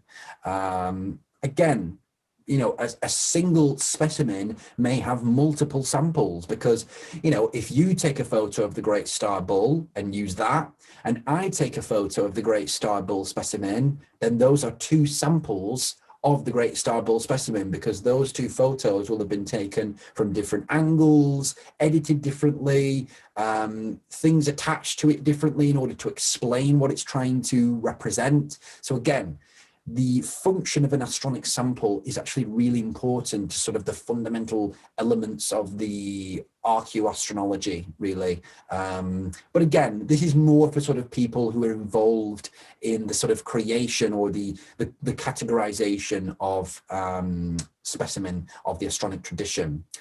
So we've done that. Now we're going to move on to subsection 4, which is going to be looking at sort of the tradition of astronic beliefs. This is part of a discipline that we call astroanthropology, okay? So astroanthropology is a discipline of study. It is part of Astronicism. It is sort of a branch of astronic studies, really, and it explores the beliefs and concepts of the Astronic tradition. So far what I've explained to you is how these beliefs and concepts may be expressed in terms of Specimen, how these beliefs and concepts may have developed through utilitarian activities such as navigation, social structure, agricultural activities. Whereas now in astroanthropology, we're going to be studying the actual concepts and beliefs themselves. Some of them I've mentioned before in archaeoastronology, but that's the difference between the two disciplines there, is that archaeoastronology deals with this, with specimens of the Astronic tradition, forms of sort of how these beliefs have emerged from activities that have taken place, and also, of course, the classification of specimens and the construmentation process. Whereas, of course, astroanthropology deals with the variety of beliefs and practices and, in a way, traditions, really, that form the entire Astronic tradition. So we'll begin really with an overview of deities, which are part of the Astronic tradition, of course, specifically part of astrotheism. So there are many celestial, cosmic, or astral deities. These are general terms that we may use for any different types of, mainly 4 different types of celestial deities, which are lunar deities, planetary deities, solar deities, and stellar deities. Okay, and these are found throughout the world, throughout many different cultures, countries, continents, and across different time periods as well. All from ranging from prehistoric times, mainly to medieval times, but also, you know, in the form of neo-paganism today, you may see some of these deities sort of re-emerging in new and sort of contemporary ways, in a way. So here are some features of Astronicism. Specifically, these are transcultural features. Okay, and this is going to go over the next few slides. I'm not going to go through all of them because there's so many and I'll be here all day. But what I can do is just give sort of an overview of what I'm trying to say here. All of these things that you can see listed on the screen here are transcultural. So they can be found across different cultures. So for example, astral intercession, the 4th one down there on the list, that can be found as a belief in Inca civilization, in prehistoric European civilizations, in Chinese civilizations. It has no boundaries. It has no borders. It is transcultural, essentially. And is also, in a way, it is also, I'm trying to think the word, but sort of, it spans so many different centuries and millennia even, this type of belief. So again, it's not specific to a person or a specific place or time period. Astral intercession and all of these things that you can see listed here are all transcultural. Okay. Again, here are some other types of beliefs and related ideas and concepts that you can find across the Astronic tradition that are transcultural again. Again, here are some more. Please pause the lecture now and you can take a read of those. Again, further still, some of these also may relate to people. So, for example, the 3rd one down, priest astronomer, I've put that in there because, you know, there were astronomers who played religious roles, who played roles of religious leadership in various different cultures throughout history. So that's why I've included that here. So anything that is transcultural, that is part of the Astronic tradition, you'll find it here. This might be the last slide for the transcultural elements. Again, really interesting. This is the bare bones, really, of the Astronic tradition. All of these different elements here, some of them terms that I have associated with these concepts. Others, these terms already existed, such as the bottom one there, which is a Japanese term, really, for sort of experiences of deep awareness, really, for the physical cosmos, essentially, which is a Japanese understanding, really, of a sort of Japanese version of astronology in some ways. So again, transcultural, really interesting elements here. Now we come to sort of forms of Astronicism or beliefs within Astronicism that are specific to certain places. So these are things that we found only on the African continent, for example. So we've got necrocosmography, we've got sun offerings. I mean, that can be seen in other places, but specifically in African continent, specifically in Egypt, really, we see that type of sun offerings. I mean, as time goes on, these will shift around. I would suspect as time goes on, more and more of these beliefs and practices will go into the transcultural category, because more and more we will find that, oh yeah, sun offerings, well, the Chinese did that, you know, so it's not just related to the African continent or to the Egyptians. So as time goes on, I think more will go into the transcultural as the Astronic tradition, as its history becomes more revealed to us.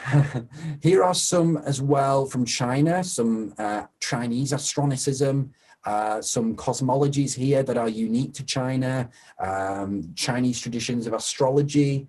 Again, here are some more themes and aspects. Of course, moon worship is beyond, it is transcultural, but here I've included it for the specific form of moon worship within the Chinese folk religion.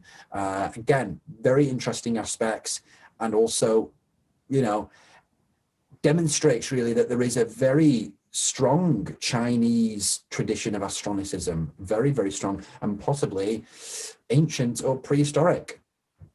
And then we've also got Tibetan Astronicism here. Same again, if you wish to read these, just pause. Indian Astronicism, Japanese Astronicism, and then we've got Mesoamerican Astronicism, and then also Aztec Astronicism, some of the more sort of later forms of Astronicism. That's something else to explain quickly as well, is that, you know, European Astronicism, all these different traditions or forms of Astronicism have very different sort of time scales, really, in the sense of forms of astrology were still being practiced in the Inca civilization, and even sacrifices were in the Inca civilization up until the arrival of the Spanish in the, I think, was it the 15th century or 16th century? So, you know, this shows really, whereas those types of sacrifices and to the stars and things were gone for millennia in Europe. That's not to suggest that the Inca were any behind or were any less than the Europeans, but it just suggests really that even by medieval times, you know, the Astronic tradition still existed in some remote parts of the world that had been untouched really by these other Abrahamic religions. And of course, you know, in a way that they'd been allowed to develop their own ideas and their own, uninfluenced really by many other outsiders. So again, really interesting. And therefore that shows you that there are many different timelines going on here. You know, the Chinese Astronicism in some way continues on in the present through Chinese folk religion in many ways. Whereas, you know, trying to get back to the European Astronicism is much harder because we know, you know, not as much about it, perhaps. It's not as practiced today. Maybe it's under the guise of neo-paganism now. I don't know. We need to continue to think about this and sort of develop new forms of Astronicism and go back as well to previous forms as time goes on. So Mayan Astronicism, again, the Maya have a very rich tradition of Astronicism. And again, interesting, unique concepts and activities and practices that took place among the Maya. Incan Astronicism, which is actually one of my favorite, funnily enough. Really, really interesting aspects of Astronicism here, and really one of the last surviving, pure last surviving forms of Astronicism, really, Incan Astronicism, because again, like I said, they were still practicing these things up until their conversion to Catholicism by the Spanish conquistadors. So, Incan Astronicism is perhaps definitely one of the latest forms of pure Astronicism, untainted Astronicism to really exist in the world. So very, very interesting. Native American Astronicism, again, some of these beliefs and practices still continue on today in some of these traditional Native American communities. So it's brilliant, it's great.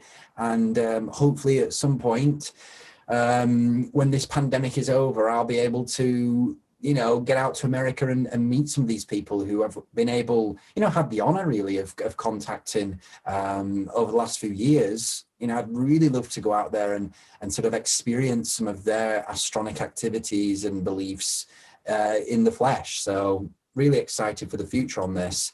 We also have Middle Eastern Astronicism, which is again a sort of pre-Islamic forms of belief in sort of modern Saudi Arabia, of course, or just Arabia, really, Yemen, Oman, places like that. Now, pre-Islamic, they had very rich traditions of astronic beliefs, and most of it's probably lost to history now. So we have to try and preserve and organize and systematize really the remnants of Astronicism that we know to have existed, really.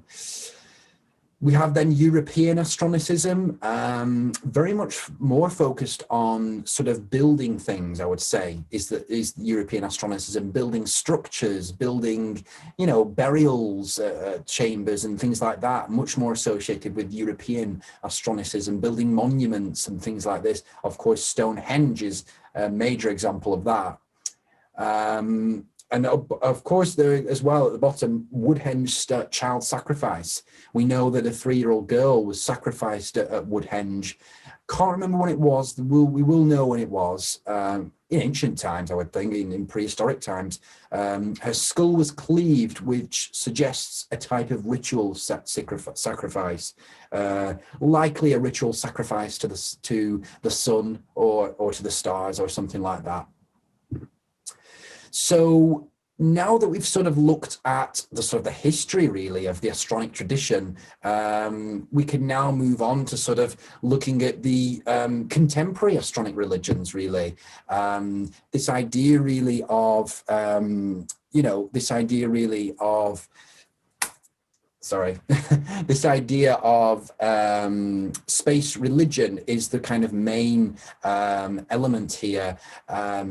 This category really of religions is what I call in the contemporary space religion.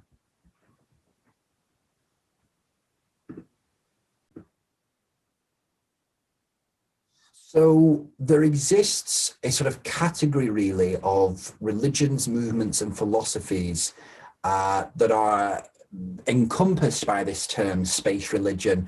Space religion is not in reference to any single religion. Instead, it does encompass a sort of very broad range really of ideas and practices and organized movements that essentially all focus on the astronomical world. That is their central theme, of course. And essentially what we would say is this is why I use the term space religion sometimes in contrast to the astronomical religion. Sometimes astronomical religion is best applied to sort of those prehistoric ancient forms of Astronicism, whereas space religion is perhaps most accurately applied to, more contemporary forms like Astronism, like the space philosophy movement, like UFO religions, for example, exotheism. So I think that's a good way of distinguishing those two terms. Whereas the word cosmic religion, again, to me, has connotations of more contemporary aspects of Astronicism, whereas astral religion has more sort of prehistoric, ancient context from connotations, really, for me. So again, it's just the use of terms, the differences in how those terms are used, but there's no sort of set way that these terms can be used, really.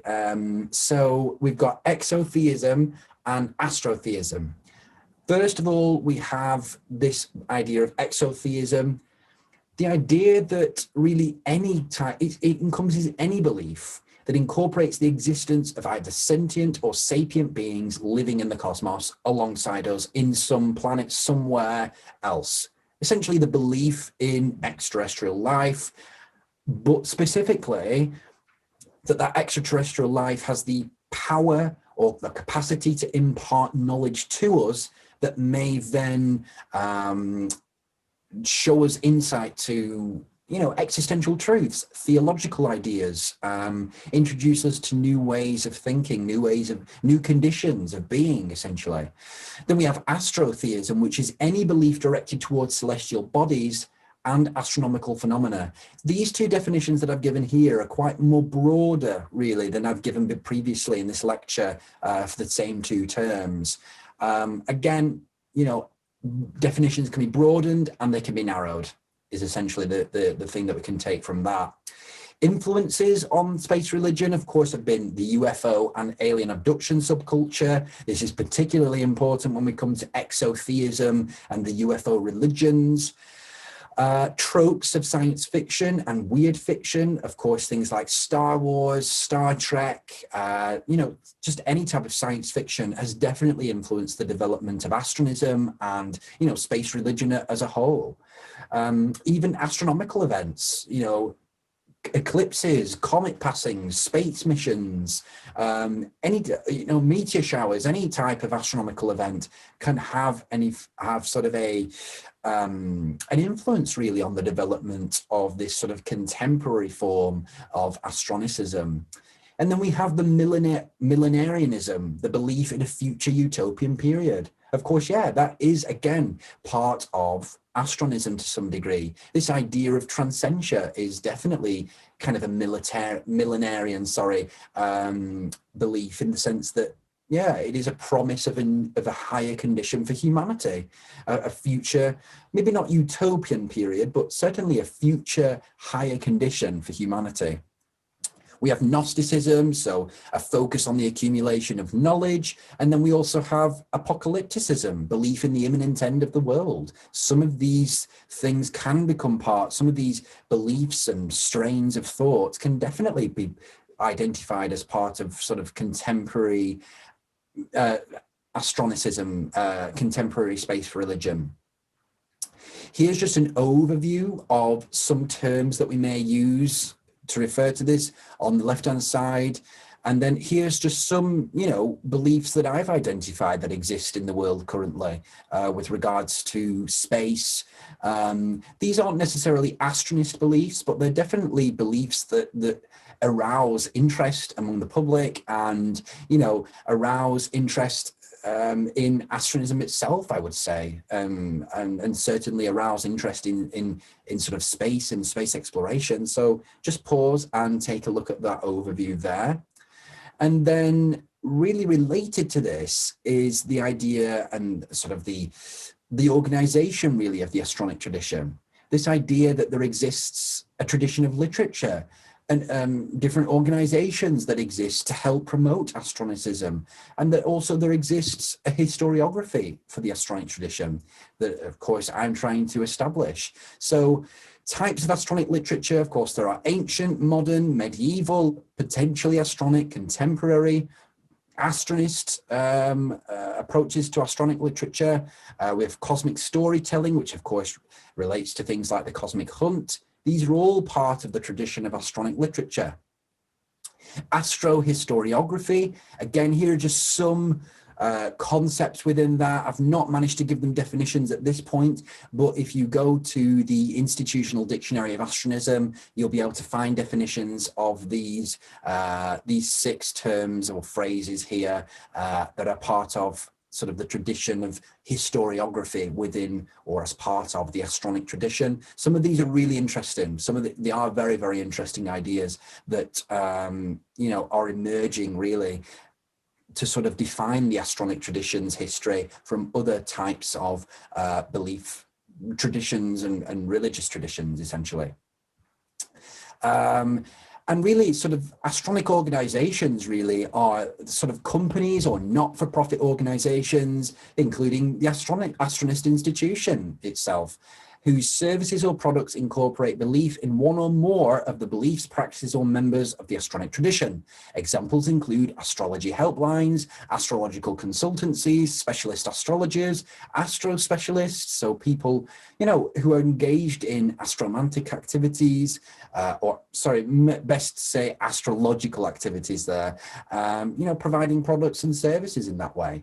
Astronist Institution can be, as I said before, can be described as something like that, where it's not providing astrological services, of course, but it is providing products and services like this lecture. This lecture is a form of a product, you know, of an Astronic organization. So yes, as time goes on, the Astronic tradition will become more established really through its organization. So here now, as we come to the end now of this sort of lecture on the Astronic tradition, what I want to do is continue on with this tradition of sort of explaining things, explaining a subject in 12 steps, really. We did it for astrosoteriology, we did it for Astronist philosophy, and I'm now going to do it for the Astronic tradition. Specifically, we call these 12 steps, we call them 12 constituents of the Astronic tradition, as you can see there as the title. So let's begin. Constituent number 1. The origins of religion in prehistory is difficult to pinpoint due to the extensive timescales involved.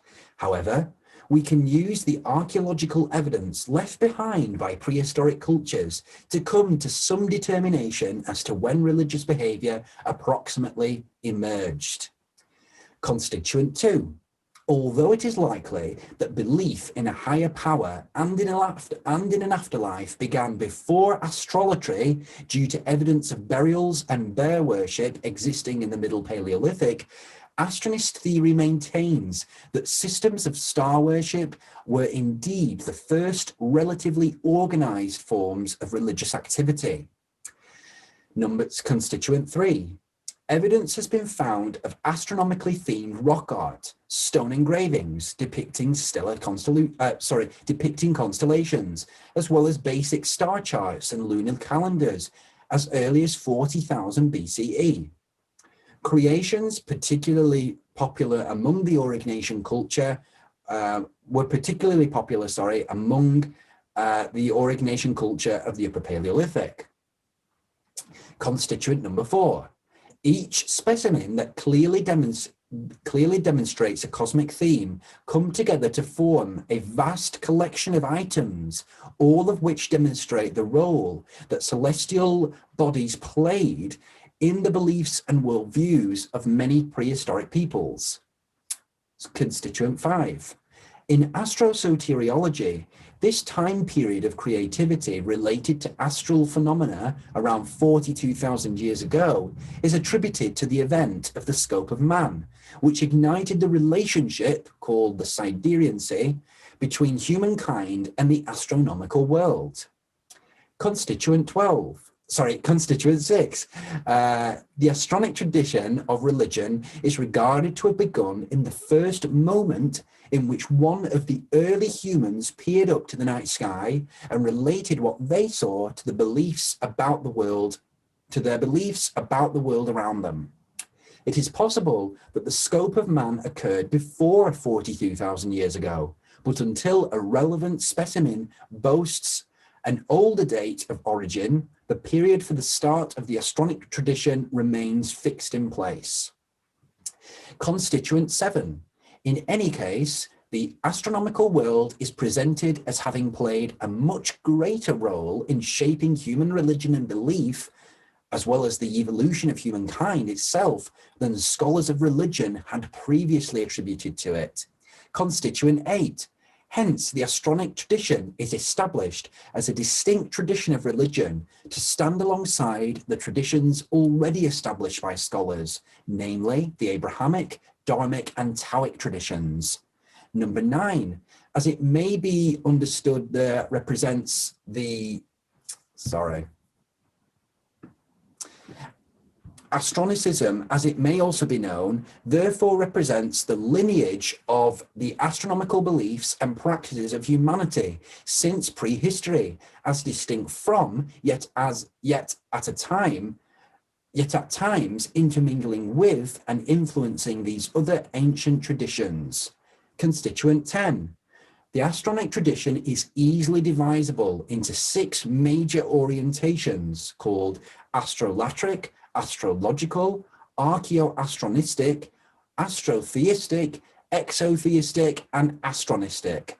Each of these orientations represent distinct channels within the tradition that are often distinguished by a single defining belief or practice. Constituent 11.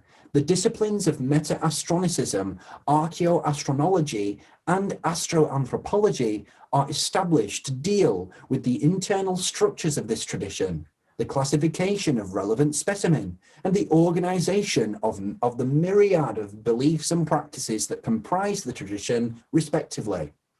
And then finally, number 12, constituent 12, although persecuted in part in ancient times and heavily so in the Middle Ages, the Astronic tradition, its specimens, and its beliefs and practices continue on into contemporary times, where it has been being revived by Cometan's founding of Astronism and by his scholarly delineation of this prehistoric tradition.